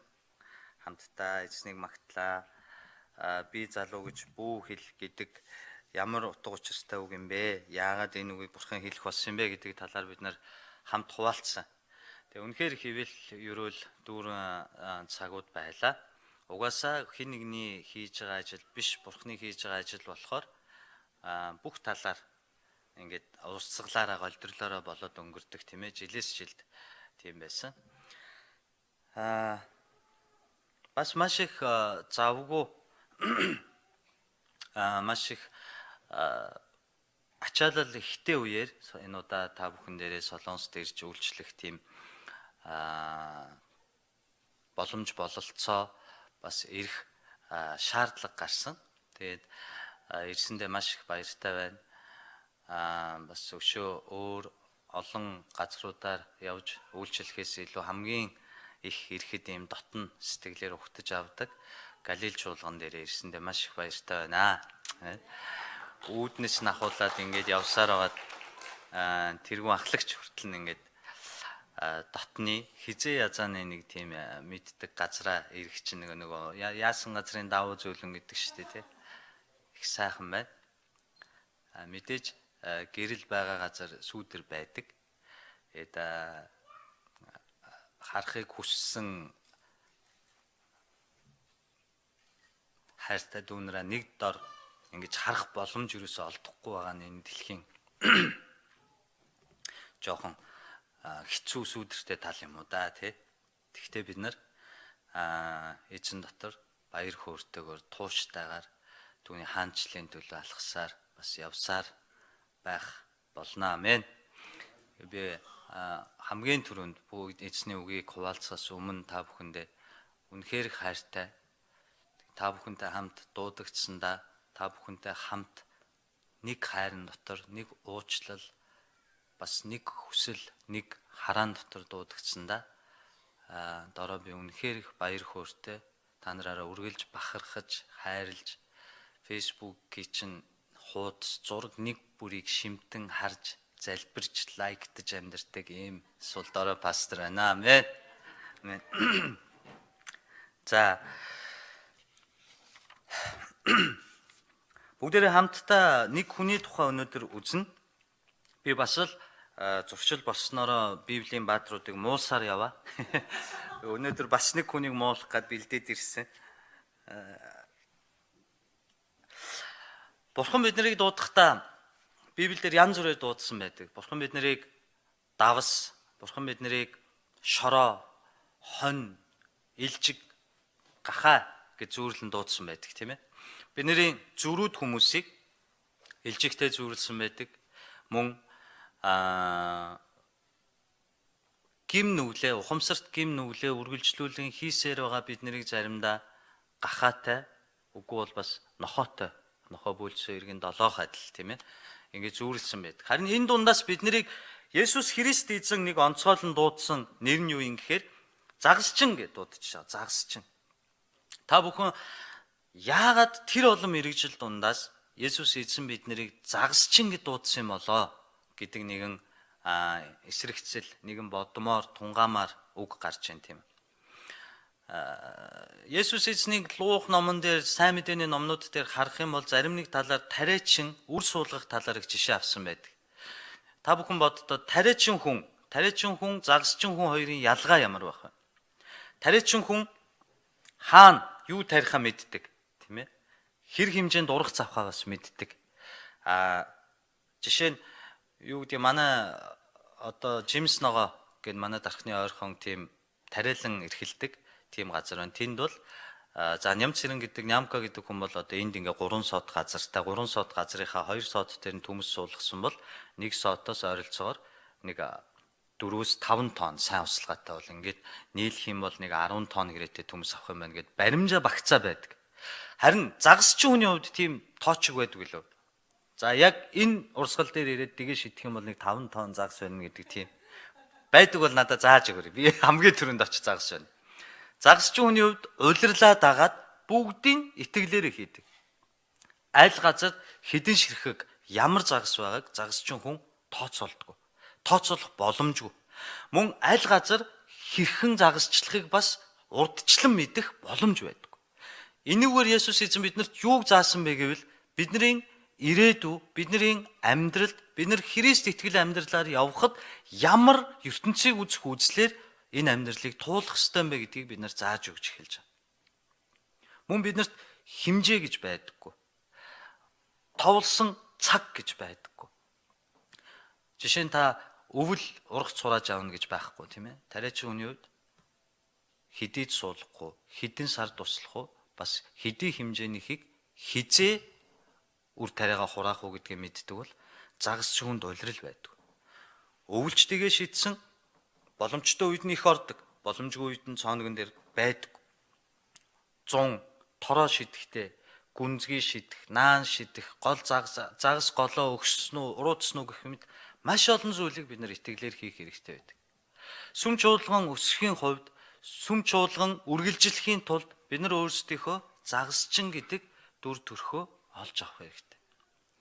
Би 2003 оноос хойш та бүхэнтэй хамт үйлчилж, намайг анх ирэхэд жижигхэн жоохон хүүхдүүд байсан охтууд маань өнөөдөр магтандоо удирдах тахтаага хамт мөр зэрэгцэн үйлчлээд, мөр зэрэгцэн эзнийг алдаршуулад өнөөг хүрсэн Галил чуулганд би хайртай.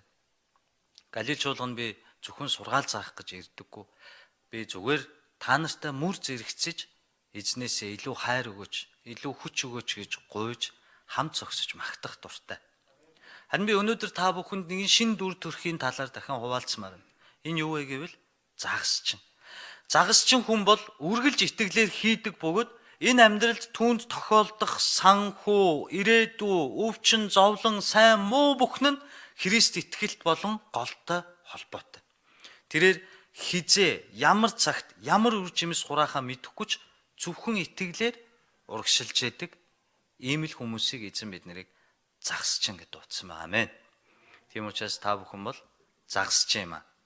Бүр загасчиндаа Галил гэдэг нэртэй загасч юм. Амен.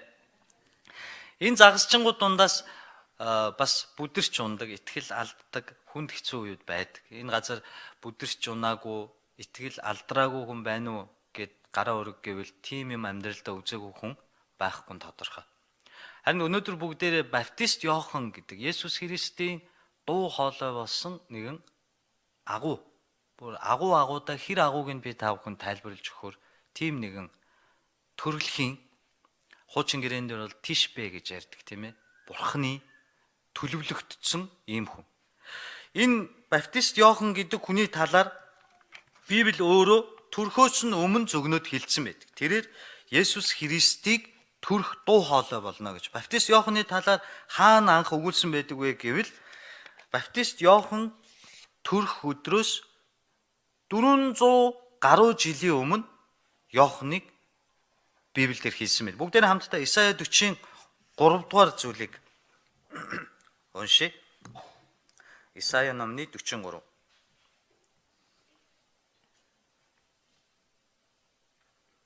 Шинэ гэрэн дээр байгаа тийм ээ. За би тавханд уншиж өгье. Бас гах шинэ гэрэн дээр хайж байна. Олчаарай за. За Исая номны 43 дээр хашгирагч нэгний дуу зэлүүд талд эзний замыг бэлтцгээ. Цүлд бурханд маань их замыг шулуун болгогдтун. Энэ хашгирагч нэгний дуу гэдгийг Матай 3:3, Марк 1:2, Иохан 1:23 гээд ард нь байгаа тэр 3 зэг тайлбар дээр тэмдэглэсэн байгаа. Энэ бол Жагун Баптистыг баптизм хүртээгч Иоханыг түүнийг төрхөөс 400 гаруй жилийн өмнө Библиэлд зөвгөнж хэлсэн байна. Энэ тэг зөвгнөгдөж төрсөн хүн байна уу? Зөвгнөгдөж төрмөр байгаа хүн байна уу тэгвэл? Гоё те? Гоё шүү дээ. Үннээр л байл да. Нямка гэдэг нэг ийм хүн төрнөө. Дампуурж бурхнаа болоод алга болно ч гэдэг юм уу те.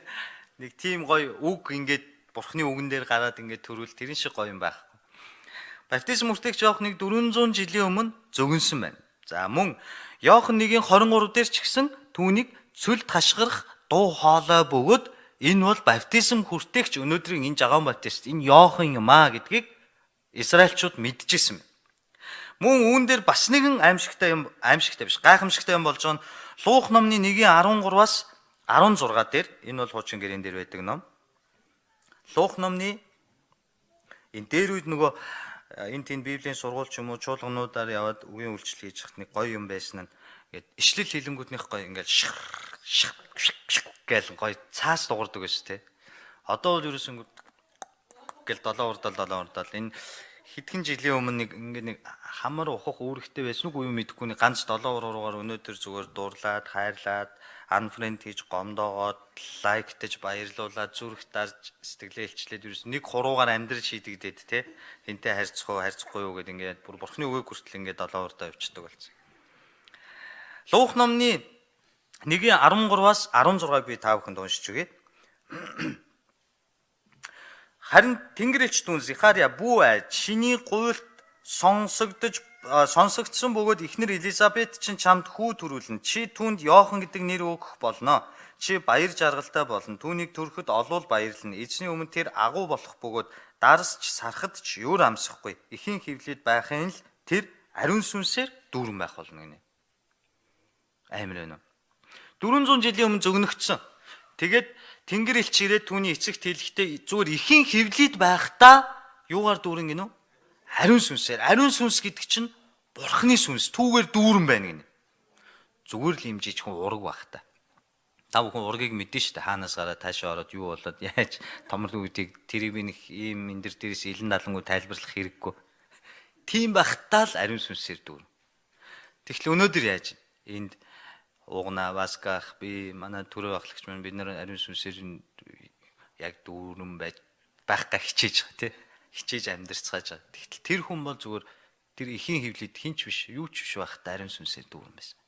400 жилийн өмнө бурхны үгээр тамгалагдаад дуудагдаад шин гэрэн дээр түүнийг Израильчууд мэдээд ихийн хөвлөд байхдаа ариун сүнсээр дүүрнэ юм байсан. Мундаг байна. Энэ мундаг, дэндүү мундаг. Мөн 1:41 дээр ингэж хэлж байгаа. Би та бүхэнд бүр мундгийг зааж өгье заяа. Ихийн хөвлөд байгаагаа одоо сандаг хүн байна уу? Ээж аав хоёр нэг тэгж хэрэлдэж үлээ гэдэг ингэ сандаг хүн байна. Энэ дээр ингэж хэлж байгаа. Мариягийн мэндийг Элизабет сонсмогц хөвлөдөх үрн хөдөлжээ. Элизабет ариун сүнсээр дүүрч чанга дугаар ашигна. Өрөөгдсөн нь олон эмэгтэй дундаас чи билээ. Хөвлөд хүр чинь өрөөгдсөн ажээ гэж байгаа. Хөвлөд байхдаа Есүсийг таньдаг. Бид нар бол энд ирж номлол сонсоод 2-3 цагийн семинар хийгээд 4 жил Библийн сургуульд сураад 2 жил MDV хамгаалсан ч Есүсийг таньж чадахгүй байгаа шүү дээ. Тийм үү? Хичээгээл. Та яг хин бэ л гэж яваад. Одоо бол тэгэд явж байгаа. Харин хөвлөд байхдаа 400 жилийн өмнө зөгнөгдөөд ихийн хөвлөд байгаа тэр жижигхэн ураг. Өөр нэг ихийн хөвлөд байгаа бас нэг ургийг аврагч месиан гэж таниад тийчгэнэ гэд боддог. Ямар сонин ургууд явагдаад байна гэдэг шиг, өөр хөвөрлүүд явагдаад байна гэдэг шиг. Тийм бод. Ихийн хөвлөд байхдаа л тэрээр ариун сүнсээр дүүрэн. Тэгэд Есүс Христийг ил байгаад гидснийх нь гаднаас аав нөө гэл ингэж мингээл. Манай уугаа бол хүүхдтэйг гидсний цаанаас их харьцсан да тийм үү. Тийм үе таньж байгаа гэвэл за бас боломжтой ч юм шиг те. Ээжийнхээ хүүсний нүх мөхөр ингээд шагааж байгаа царайг нь хардаг ч юм. Есүс бас ихийн хөвлөд ба. Хоёулаа ихийн хөвлөд байхад Жагаан баптист яасан бэ? Есүс Христийг таньсан байна. Энэ юу гэсэн үг вэ гэвэл тэрээр аль хэдийн Христ эзнийг, Месиаг, Бурхныг, ариун байдлыг, зөвхт байдлыг, сүнслэг байдлыг, хүчрхэг байдлыг мэдсэн, сурсан, төрөлхийн тишбэ буюу Бурхны хүн байж. Тийм биш бол боломжгүй шүү дээ. Ямар ч боломж байхгүй. Библиэлд зөгнөгдөө хүчээр зөгнөд бичсэн ч бай. Мэдгүй одоо буруу урсгал болж таарах бах тийм үү. Энэ мундаг Жагаан баптистыг яаж муулах гэж байгаа юм болоо гэж та бодож байгаа. Муулнаа, хүн юм чинь муу тал байж л таар. Хайж гаад олддог л байхгүй. За Жагаан баптист Ихийн хөвлөд байхдаа Есүс Христийг танихаас гадна бас нэгэн гайхамшигтай болсон энэ дэлхий дээр хамгийн анх Мария төрөгчсөн ээжээс нь дараа хамгийн анх Есүс Христийг аврагч Месиа буюу Бурхны хүү гэдгийг мэдэрсэн. Луух номон дээр гардаг тийм үү. Тэр нь хаана гардаг вэ? Луух Матай 3-ын 13-аас 15-ыг бүгдээрээ үзье. Хуучин гэрээний ном. Матай 3 дугаар бүлгийн 13-аас 15.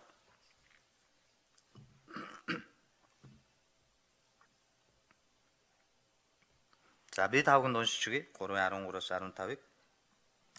Тэгэд Иоханноор баптизм хүртэхийн тулд Галилаас Йордан байгаа түүн дээр Есүс очив. Харин Иохан би танаар баптизм хүртэх учиртай адил та над дээр ирэх нь энэ үгээд түүнийг болиулахыг оролдтол Есүс хариудна. Одоо ёсоор нь болго ингэснээр аливаа зөвхт байдлыг гүйцэлдүүлэх нь бидэнд зогсцож байна гэж хэлэхэд тэр түүнд зөвшөөрөв. Есүс баптизм хүртээд голын уснаас даруй гарах үед гинэт тэнгэр заагдан Бурхны сүнс тагтаа шувуу мэт түүн дээр ирэхийг тэр харлаа. Тэнгэрээс үзэх түн хайрт хүү минь энэ билээ. Таалал минь түүнд оршдог гих дуун гарлаа гэж. Амен. Энэ дээр өмнөх хэсгийг би юу яачлаа л да. Яг гол хэсгийг уншчихлаа. Өмнөх хэсгийг та дараа нь уншаад үзээрэй. Жагаан Баптист Есүс Христийн цариг мэдэхгүй. Гидсэнд байхдаа мэдэрсэн, сүнсээр мэдэрдэг. Тэгэхдээ үе олон баптизм хүртэхээр ирсэн хүмүүс донд Жагаан Баптист ингэж зогсож явахдаа мэдэрч байгаа. Яг нөгөө хевлид байгааг нь мэдсэн шиг. Хевлид байхдаа л таарсан хүн төрөөд 30 жилийн дараа сахалтай самбаатай ийм өндөр иймэрхүү хэмжээтэй залуу болсон байх ёстой гэж мэдхүү. Боломжгүй шүү дээ, тийм үү? Тэр олон хүн донд Есүс Христ энд байна гэж мэдэрч байгаа. Мэдрээд тэгээд хэлдэг. Би бол та нарт тусаар баптизм хүртэнэ. Гэмийн уучлалыг өгнө. Харин та нарын дунд байгаа тэр нэгнэн гэж хэлж байгаа. Яг тэр цаанч байгаа цагаан палаж гин. Эфоттой тэр Есүс гээгүй. Та нарын дунд байгаа тэр нэгний шаахан сурыгч тайлах хэрэг надад байхгүй гэж хэлэнгүүт Есүс яадаг вүлээ зогсож жоод газарчлаа одоо гарахаас. Тийм аа. Хилтэл нь Есүс хүлээж байгаа чимээгүй. Яаж үйлчлээ хийж ийн харж агаад яалтчгүй өөрийг нь мэдээд та нарын дунд байгаа тэр нэгний шаахан сурагч тайлах хэрэг надад байхгүй гингүүд Есүс Христ. Зааз нэгэнт мэдсэн бол гарыг. Тэг гараад очичоо. Гарч очиод Есүс Христ бол энэ дэлхийг аварж байгаа аврагч Месиа төгс бурхан. Төгс ариун аврагч бурханд баптизм хүртэнэ гэдэг бол аимшигт.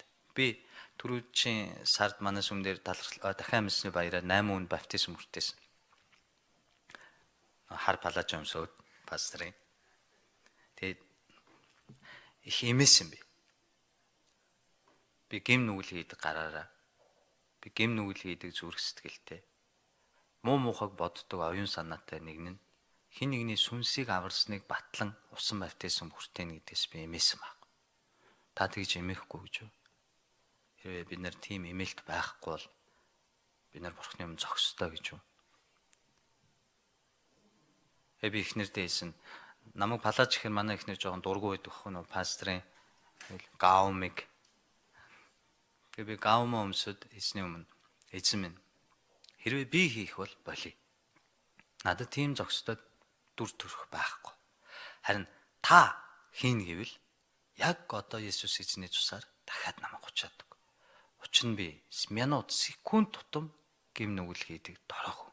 Харин таны авралыг баталгаа болгож хийх ёстой нь би биш харин таны намайг томилсон тэр тослогоо гэж байдаг бол пастрын томилгоо гэж байдаг бол та өөрөө хийж өгөөч гэсэн эмэх сэтгэлээр би баптизм хүртээсэн байхгүй. Харин Есүс эзэн ирээд ямка гэвэл яах вэ? Боли. Бата нэг чонтой буугдсан тухай гардаг шүү дээ банш бата тий. Бол гэж цухтаа гэсэн. Жахан Баптист тийм байдалд орсон байхгүй. Есүс шаахан сурынч тайлах тийм ирэхгүй гэдгээ мэдж байгаа.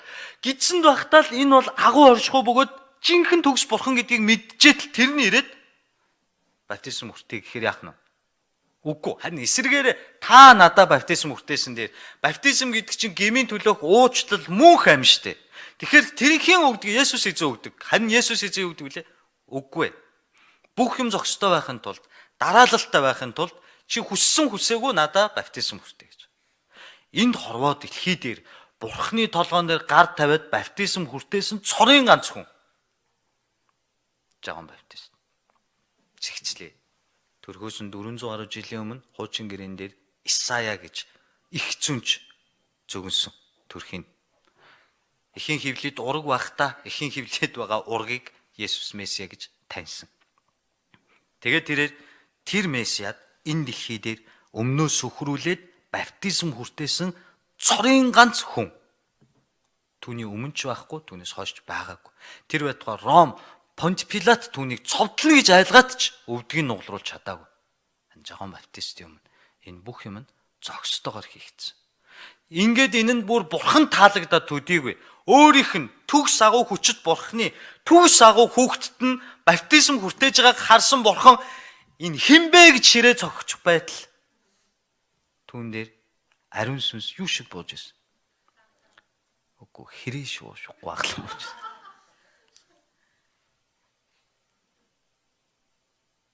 Ийм гайхамшигтай хүн гэсэн. Би ийм агуу хувь тавилантай бурхны хүмүүст хайртай. Эдгээр одоо муулгаж байгаа ч гэсэн хайртай. Яагаад гэвэл энэ хүмүүс төрхтөө ихийн хөвлөд байхдаа бэлтгэгдсэн байдаг.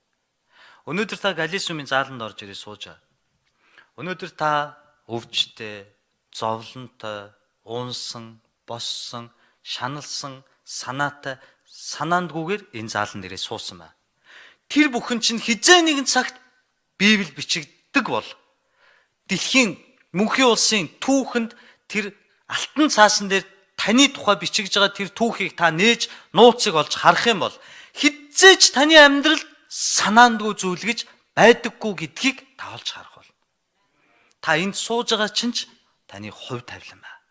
Энэ бол агуу бурхны ажил явагдаж байгаа. Тэрийг харах харалган бидний нүдэнд тод байдаггүй, бас бүдэг бидний чихэнд тод сонсогддоггүй л болохоос бурхан ажилласаар бас дахин ажилласаар байгаа. Амен.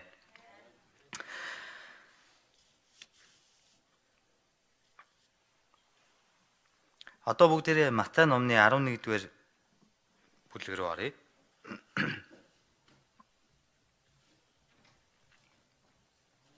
Ийм Жагаан баптист хүнд байдалд орсон байна. Матай номны 11-р бүлэг дээрээс юу болсон бэ гэвэл эхний цохилт нь Есүс гэдэг нэг хүний энэ үед Христ гэдэг нэр өгдөөгүй, ягаад гэвэл цовдлогдоогүй байсан учраас тийм ээ. Есүс гэдэг нэг хүний пасторын сүм өсөөд Жагаан баптист пасторын сүм уруудсан байхгүй.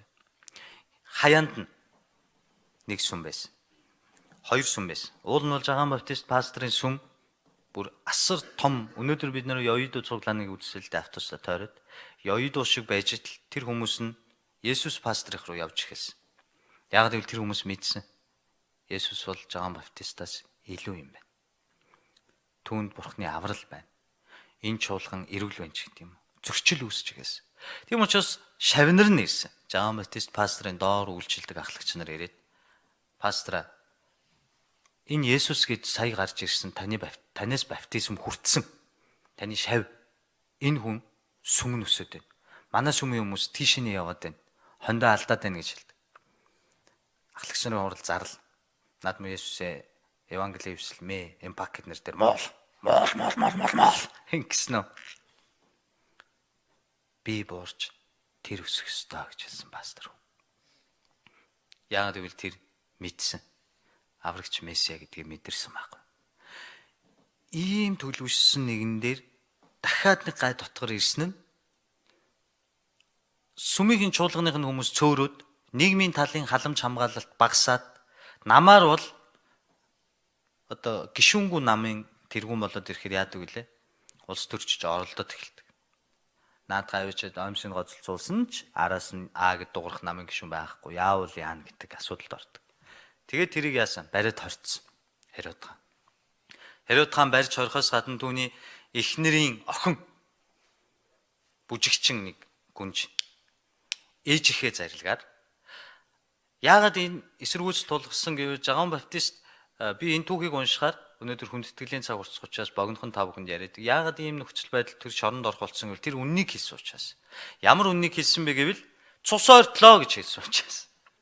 Херод хаан Хамаатныхаа үнийг хатнаа болгоод авсан учраас Жагаан Баптист иш үзүүлээд зэмлээд хэлсэн чинь нөгөө хатан яасан.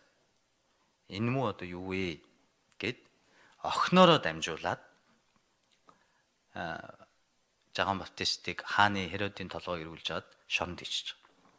Жагаан Баптист үннийг хэлснээр шоронд орсон. Тэр шоронд орохдоо ингэж бодсон. За би гидсэн 400 жилийн өмнө би төлөвлөгдсөн гидсэнд байхдаа Есүсийг таньсан, би Есүс эзнийг олонний дунд байхад нь олж анх харж чадсан. Тэгээ Есүс Христ надаас ирээд баптизм хүртсэн. Мөн Есүс Христ эзэн надтай хамт байдаг.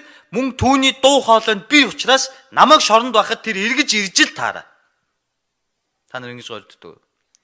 Намайг имлэг твтгэхэд пастор эргэж ирж л таараа. Гэсэн чи сүмийн ахлагч нар эргэжчингүүд намайг та имлэгт эргэж ирээгүй. Тэгээ би цаг гаргаад имлэг твсэн сүмийнхээ хүмүүсийг эргэж тойрдог. Тэнгүүд нэг удаад нь болохоогад пастор амжихгүй нэгэд арай ч үгүй цаг гаргаад очисон. Дараа нь гомдол гарсан. Ямар гомдолсон? Пастор их нэртэйгээ ирээгүй. Ганцаараа. Солиотыг ханд. Хэцүү бод. Тэгээд ингээд тэр хүмүүс нь ингээд 100 байсан, 15 байсан, айгүй амар байсан шүү дээ. Ингээд 50, 100, 150, одоо 200 төгөн хүүхдийн цуглаан эднэр орол 300-аад хүн болж байгаа. Сүм өсөж байгаа. Өсөх тусам яах вэ? Нямкагийн гуйлын зэсэн цухууж байгаа. Дүрс уралчих гал. Та нар тэр одгоо пастрын тэр Есүсийн чуулган ч маш том чуулган шүү дээ, тийм үү? Одгоо пастор тэргүүн пастраар байхдаа тэр ярьжсэн яриг нь би урд нь ярьжсэн тэг кемп дээр. Хүн болгон пастраар залбируулах гэдээсэн чи одгаах ингээд суудсан. Би ер нь өөрийгөө пастор болно гэж мдээгүй болохоор болно гэж бодоочгүй болохоор ингээд пастор ах нарыг шоолж өссөн байхгүй. Тэг ингээд холоос хаас одгаах өөрөө бүдүүн. Одоо энэ номлыг үзээд нэг юм хэлхийл баг. Хөлс нь орцсон. Тэгээд Есүсийн чуулганых ингээд бөөнөр ингээд пастраар залбируулах одгаах ингээд суудсан. За нааш.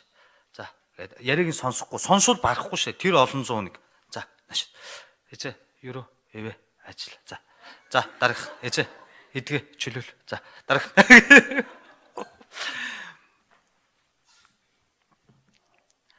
Ийм мундаг Жагаан Баптист тэгж бодсон чинь Есүс эзэн эргэж очиог. Хэрвээ Нямкаг бариад шоронд хийчлээ гэвэл та нар ч нэг Монгол руу намайг эргэж очихгүй л худлаа яриад явах. Гэхдээ энэ хавцаа нэг одоо юу гэдэг иммиграшн дээр баригдаад аккурамд орчлоо 7 хоног байна гинэ гэвэл ядаж нэг хуушур за нэг Кимба бариуд ирнэ үстэй. Тэ хамгийн найдваргүй хоёр үнэлүүл харж эхлэе таа шүү. Ядаж нэг дүрсээ харуулчихгүй. Ядаж залгах байлгүй дээ. За яаж наа чи ямар хуу үт юм бэ нэг сонирхооч болтугай. Есүс эзэн тгийчгүй гэсэн. Жагаан Баптист хүлээсэн. Тэр намайг мэдж байгаа гэд. Тэр сураг дуулаад Жагаан Баптистыг хаан бариад шоронд хийгээд хорцсныг мэднэ. Тэгэхээр эзэн заавал над дээр ирж л таараа гэд хүлээсэн. Тэгээ ирсэн үү? Ирэх. Есүс эзэн ер нь их тийм хатуул лидершиптэй хүн байсан тийм үү? Марта Мария ч гэсэн уйлал. Би Марта Мариагийн итгэлийг та нар бараг цээжилсэн биз дээ тий. Зөндөө ярьсан. Марта Мария хоёр ч гэсэн уйлал ахын үхэн үхтэл нь очтгүй шүү дээ. Тэгэд байгаа л гэдэг. Лазарын би муу байна гинэ та очиод идгэх хэрэгтэй байгаа л. Тэгээд хамгийн сүүлд дагалдагч нар ирээд Марта Мария хоёроос мэдээ ирлээ. Лазар өгччихээ гэсэн чинь өө тийм ашгүй. За одоо очие гэдэг. Тийм сонин удирдлагатай тийм. Ингээд Жагаан Баптистийн амьдралд хамгийн хүнд хамгийн дорд үедээ ирж байгаа. Тэрний үг бол 13-аас 15-ыг би тавганд уншиж өгье.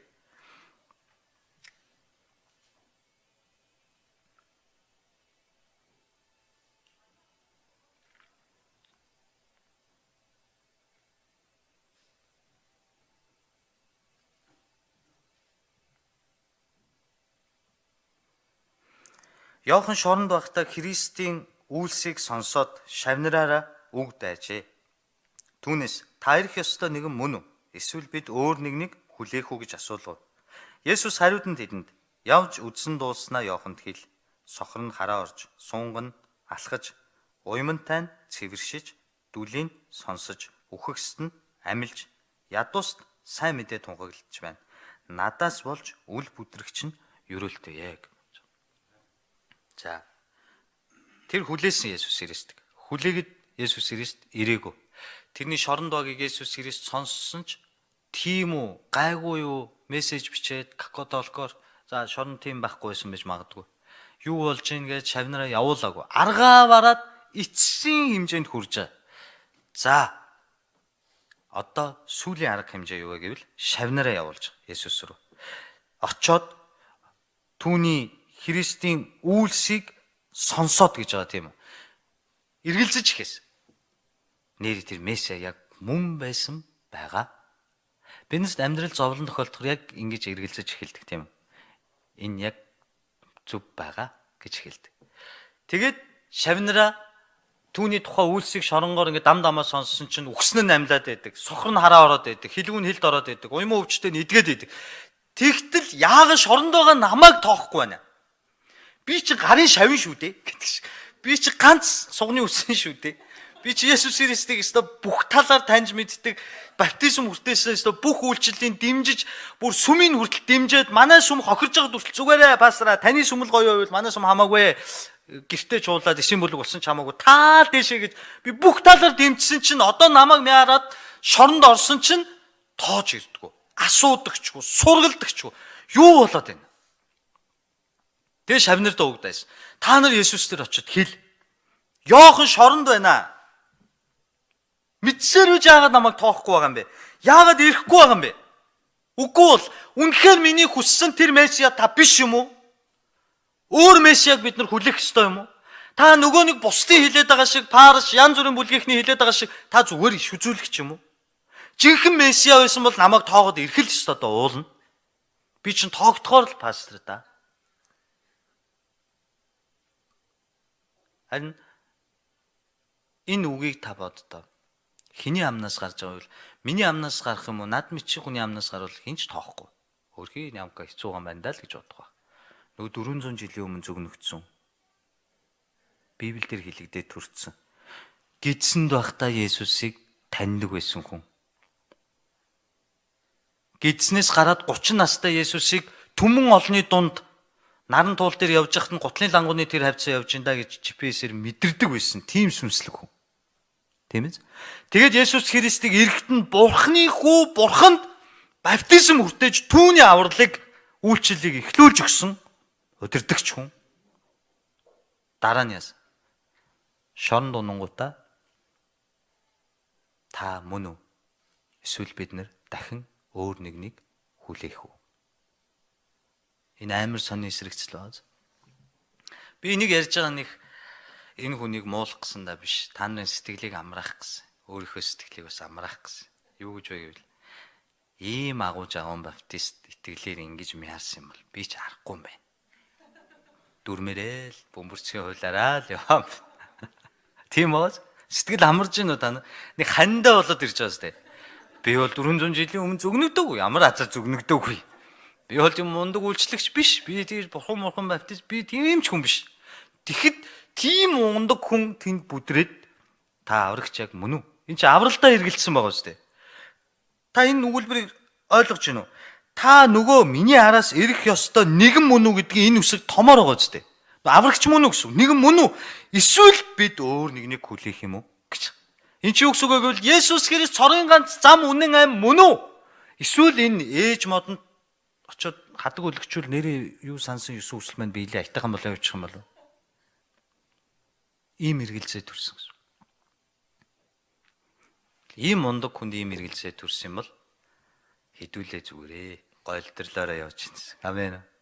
Тэр хажуулагаа хүнд хэлгөө. Битээ ирэгээр яллаа. Гойлдрлоороо л явж. Юу гэдгийг та нар бүгдээ дотроо мэдж байгаа шүү дээ. Таны хувьд юу гэдгийг та мэдж байгаа. Миний хувьд юу гэдгийг би мэддэг шиг. Амен.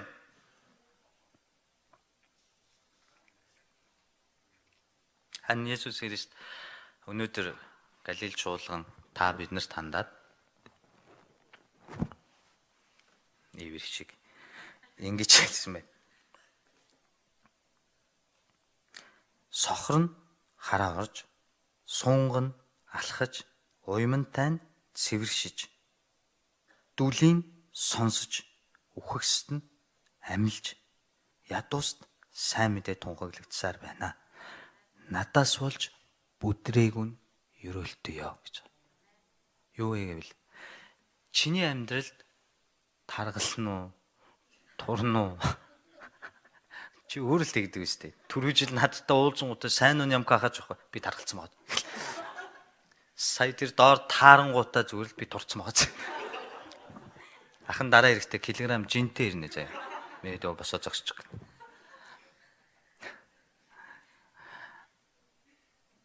Чиний амьдралд унж гин үү, босч гин үү, гадуурхагдж гин үү, орхигдж гин үү? Чиний л асуудал. Харин тэнд уйман өвчтэй нь идэгж байна. Тэнд сохор нь хараа орж байна. Тэнд ужиг өвчтэй нь идэгж байна. Тэнд Монголд тараншааныхны төлөө христчид халуун цай, сүтэ цай бариад гүүж авна. Та нарыг бол би мэднэ. Одоо Европынхны хөөрхөн шин зөндөө дүүнертэй болцсон. Нөгөө танилын тоо өссөөр л гэдэг шиг. Хүн болгон одоо юу гэдгийг зарим нэг хүмүүс Солонгост ажиллаж байгаа, Европт одоо Чех, Австрали, Герман гэдгээр тэнд станыг хахад цацсан мөнгөн дунд шумпсан нэг л баян хүн харагдаж байгаа. Тэгж харагддаг тэнд байгаа хүмүүст. Харин энд та нар бол мэрэгжлийн ИСАчд хийж байгааг би бас мэдж байгаа. Тэ? Тэгээ саддурын маддурын юу ч лээ. Тэгээ Солонгост ИСА байгаад нь бас талархаж амьдрмаар тэ. ИСАгүй бол бид нар бас л тэ. Харин бидний энэ амьдрал та нарын энд ганцаардаж, та нарын энд хичээж зүтгэж байгаа чинь хоосон биш. Та нарын энд үрж байгаа загалмайч хоосон биш гэдгийг Есүс хэлж байгаа. Яагаад гэвэл миний охин чи энд зовж гин үү? Миний хүү чи энд ганцаардж гин үү? Миний хүү чи энд харь газар, хүний газар хичээж гин үү? Зүтгэж гин үү? Хөдөлмөрлж гин үү? Уйлж гин үү? Шүн орондоо нулимстай хонж гин үү? Зүгээр. Яагаад гэвэл чи энийг туулах ёстой. Харин тэнд сохор нь хараа орж байна. Тэнд сул дорой нь идэгж байна. Тэнд би ажиллаа хийж байгаа учраас надаас болж чи өнөөдрийн өчүүхэн зовлондоо бүдрэхгүй бол миний охин, миний хүү чи ерөөлтөё. Галил чуулган чи ерөөлтөё гэж Есүс хэлж байна гэсэн. Амен. Есүс эзэн та бүхнийг энд байх хооронд тэнд ажиллаж байгаа. Бид нарыг тэнд хичээж авах хооронд энд бас ажиллаж байгаа. Амен. Би өөрөөр хэлбэл бидний амьдралд олон саад, бэрхшээл, бартаа тулгарнаа. Тэр болгонд бид нар мэдээж хүн юм чинь учиргүй инээд алдаад яваад иж чадахгүй ч өнөөдрийн үгээр бол бөмбөрцгийн хуулийн дагуу бид нар үзэх ёстойгоо үзсээр тулсаар. Иохан 4-р бүлэг дээр Самар эмэгтэйн тухай гардаг. Есүс ирээс Самар эмэгтэйд ингэж хэлдэг. Эмэгтэй, энэ худгаас чи ус авах гэж ирдэг. Харин миний өөх уснаас чи уул чиний ам цангахгүй гэж хэлсэн чинь эмэгтэй юу гэж хэлдэг вэ? Энэ худаг амар гүнзгий. Харанхуу. Та нар Израилийн худгуудыг би өмнө нь тайлбарлаж ирсэн те семинар эднэр дээр багаар удахад 80-аас 100 метрийн гүнд байдаг. Яг нь Монголын говийн худгууд бол за гүнзгий л дээ. Гэхдээ арайч 80-100 метрийн гүнд усан байхгүй. Ямар ч байсан түрүү ахлагчийг хөлнөөс нь би бариад миний хөлнөөс баска ах бариад баска ахын хөлнөөс уугнаа бариад тэгээ түрүү ахлагч нэг хутгахад ямарсан тал говь ус дөрүлөө бол гаргачихаар Монголын өмнө говийн худагнууд бол харин энэ тийм биш байхгүй. Харанхуу гүнзгий. Харин Есүс Христ юу гэдэг вүлээ? Чи надад итгүүл чи цангахгүй гэдэг нь. Бидний амьдрал, тэр Самар эмэгтэйн амьдрал тэр худаг шиг харанхуу гүнзгий ганцаардмал байсан. 7 нөхөртэй. 7. Та боддоо 7 нөхөртэй байж үзсэн хүн байна уу? Бити гараар өгөөрэй байсан бол ихгүй. Ангой бол шиг байхгүй шүү дээ. Тим амьдрал гэж хаана байсан юм? Улсын хурлын гишүүд 2 их нэртэй хууль баталсан ч 7-той байна гэдэг хэцүү шүү дээ. 2-той суугаад 2-оос салахад чинь нэлээ юм болж иж зодуулж нүдүүлж хараалгад сална. Дахиад 2-той суугаад дахиад салаад дахиад 2-той суугаад дахиад 1-тэй сууна гэсэн үг. 7 нөхөртэй тэгтээ 7 чинь ч чиний нөхөр биш гэж. Энд ч яатсан эмэгтэй байсан те. Бүгдээрээ энэ эмэгтэйн тухай яриад тэгээ хамт залбираад дуусгая. Нэг гоё яг уугаан нэг гитар дээр тавьчих. Очгүй. Сурцсан юм дөө минь дүүч. За дуусах төхөр би нэг мам наашаа тоглохоос аргагүй гэт. Би өөрөө магтаалын хүн болохоор эзнийг магтаал энд маш их дуртай. Өөрөөр би тав хүн тайлбарлая л да. 7 нөхөр 7 эрэгтэй тийм ээ. За манай Амра Гамба хоёрын л нэг нь байгаа. Гамбан л. Гамбан. Би үнийн нэр ерөөсөө ердөө болохгүй гэдэг шиг. Гамбах хамаагүй ихнэрээ нь ячвал юм аваа шидчих магадгүй. Гамбах та зүгээр ганц бий байсан гэд бод. Ганц бий байжгаад нэг эмэгтэй сайн болсон чинь танаас өмнө 6 хүнтэй нийлээ салсан гэвэл та баярлах уу? Зүгээр би 7 дахь нь болчих гэж чичрэх үү? Ганц бий залуусаа та нар тэх үү? Үгүй шүү дээ. Тэхгүй. Энэ эмэгтэй тийм царай муутай, тийм эмэгтэй биш байхгүй. Энэ эмэгтэйд материаллык талаас, махан биений талаас 6 нөхрөөс салж нийлсэнийг мэдсэн ч эр хүн дурлахаар үсгэлэн гоо энэ дэлхийн сайн сайхан өгөгдсөн. Харин энэ эмэгтэйд юу байгаагүй гэвэл хайр байгаагүй. Хань байгаагүй. Өөрийг нь ойлгох нэгэн байгаагүй. Тийм учраас тэр худаг шиг гүнзгий харанхуй ганцаардмалаар амьдарч байсан. Харин Есүс Христтэй уулзсан энэ эмэгтэй, ичгүрээсээ салсан энэ эмэгтэй. Ер нь хүн өнгөрсөн амьдралдаа нэг юм уу 2 хүнээс ингээд салаад шинэ үндээ суугаа шинэ амьдрал эхэлсэн мөртлөөрөө бахархаа таасан болгоо энэс өмнө би өөр хүнтэй амьдардаг шүү дээ. Тэгээд яриад явдаг хүн байдгүй. Аль болох өнгөрсөнд нь оршуулдаг. Харин энэ эмэгтэй яадаг вүлээ? Есүс Христээс авралыг аваад миний хань, миний мөнхийн хань, миний мөнхийн намайг ойлгодог, миний мөнхийн хончин агуу эзэн Есүс түүнээс авсан авралыг аваад түүний бүх ичгүүр алга болсон учраас хотын даамаа алгаад гүйж ороод та нар харах тун 6 нөхөртэй байсныг минь хэлээд одоо байгаа нөхрийг минь ч миний жинхэнэ нөхөр биш гэдгийг хэлээд жинхэнэ авралыг надад зааж өгсөн Есүс худаг дээр байна гэд Самар хотын тэр олон иргэдийг Есүс рүү дагуулж ирж байгаа. Энэ бол итгэл юм аа түнэр. Би өнөөдөр та бүхэнд 3 юм хүсгэсэн. Нэгдүгээрт нь биднэрт хайр, биднэрт уучлал, биднэрт ёроол хэрэгтэй. Үүний дараа хаалтанд би нэг өгүүлбэр нэмж өгнө. Тэнгийн дотор амгалан. Битгий ихэн бодож шаналлах түнэр. Тэнэггүй амгалан байдаг гэдэг чинь мэрэгүү ухаан шүү. Би сүүлийн үед тэнгийн дотор амгалан гэдэг зарчмыг амьдралдаа хэрэгжүүлж байгаа. Болохгүй бүтггүй мийг бодож шаналсанд орвол за яах болчихгүй л заах цаг хугацаа шийдээд өгөндөө. Би л бүдрэхгүй, итгэлээ алдахгүй амьдраад алхаад уртхаа хийгээд явжээ. Хоёрт нь ийм агуу удирдагч нарын бүдэрдэг энэ хүнд сорилтонд та бид нар ороод бүдэрлээ гэж шаналаад, гутраад тех тийм том хүн мөн үү? Тэгээд тэгсэн бол өстө унчихгүй байх байсан гэхээр тийм том хүмүүс бид нар биш ээ. Бид нар хүн. Тийм болохоор өнгөрсөнд зөрчилд, алдаа, дутагдалд битгий уягт. Энэ сууж байгаа миний хайртай дүүнэр, ах дүүнэр та нарт одоо сонсож байгаач. Орой гэхэд аплод хийгдэхээр энүүгээр сонсох хүмүүс ч гэсэндээ бас сонсно. Өнгөрсөнд битгий уягт. Өглөө бүр шин. Бурхны өрөөл шин байх болно. Амен. Бүгдээрээ хамтдаа залбирая.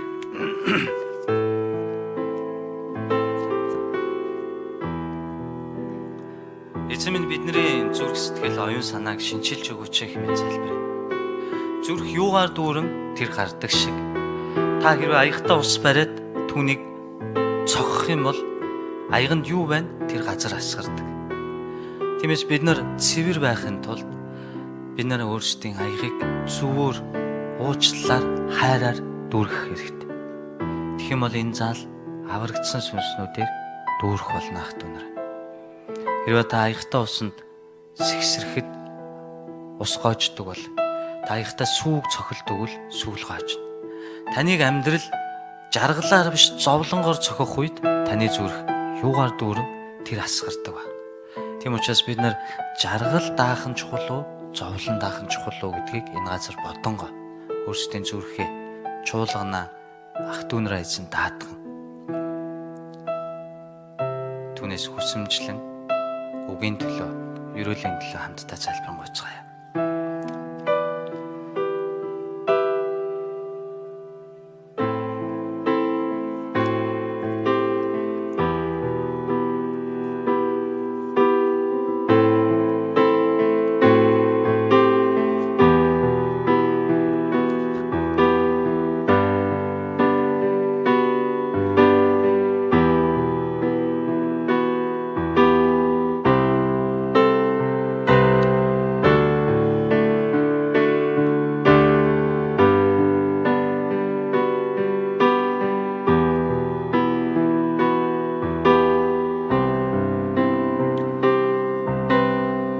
Явж үзсэн дуулснаа Йоханд хэл.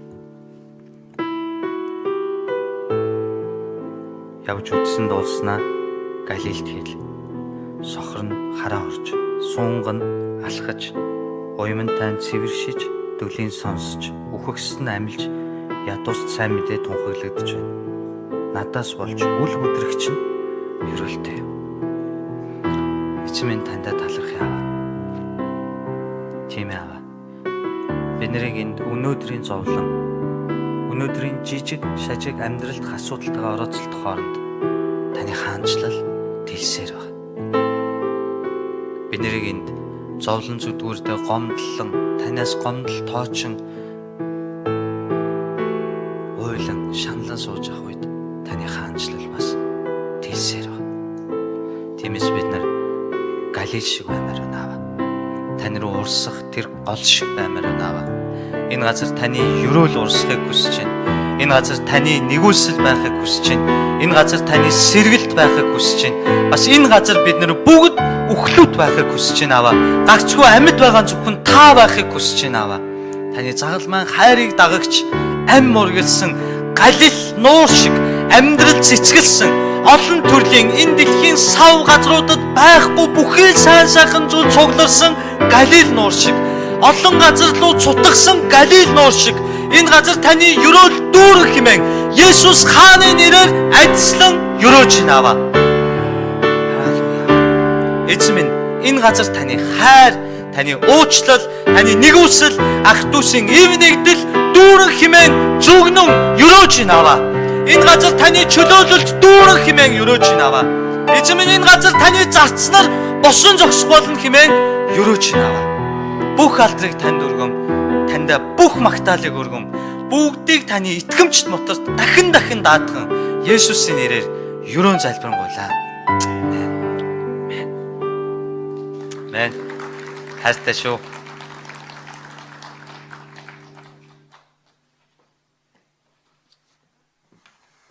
Амен. Эзэн алдарш болтгоо. Бүгдээрээ эзэн алдрын чангалах ташилтыг өргөё. Тэр бол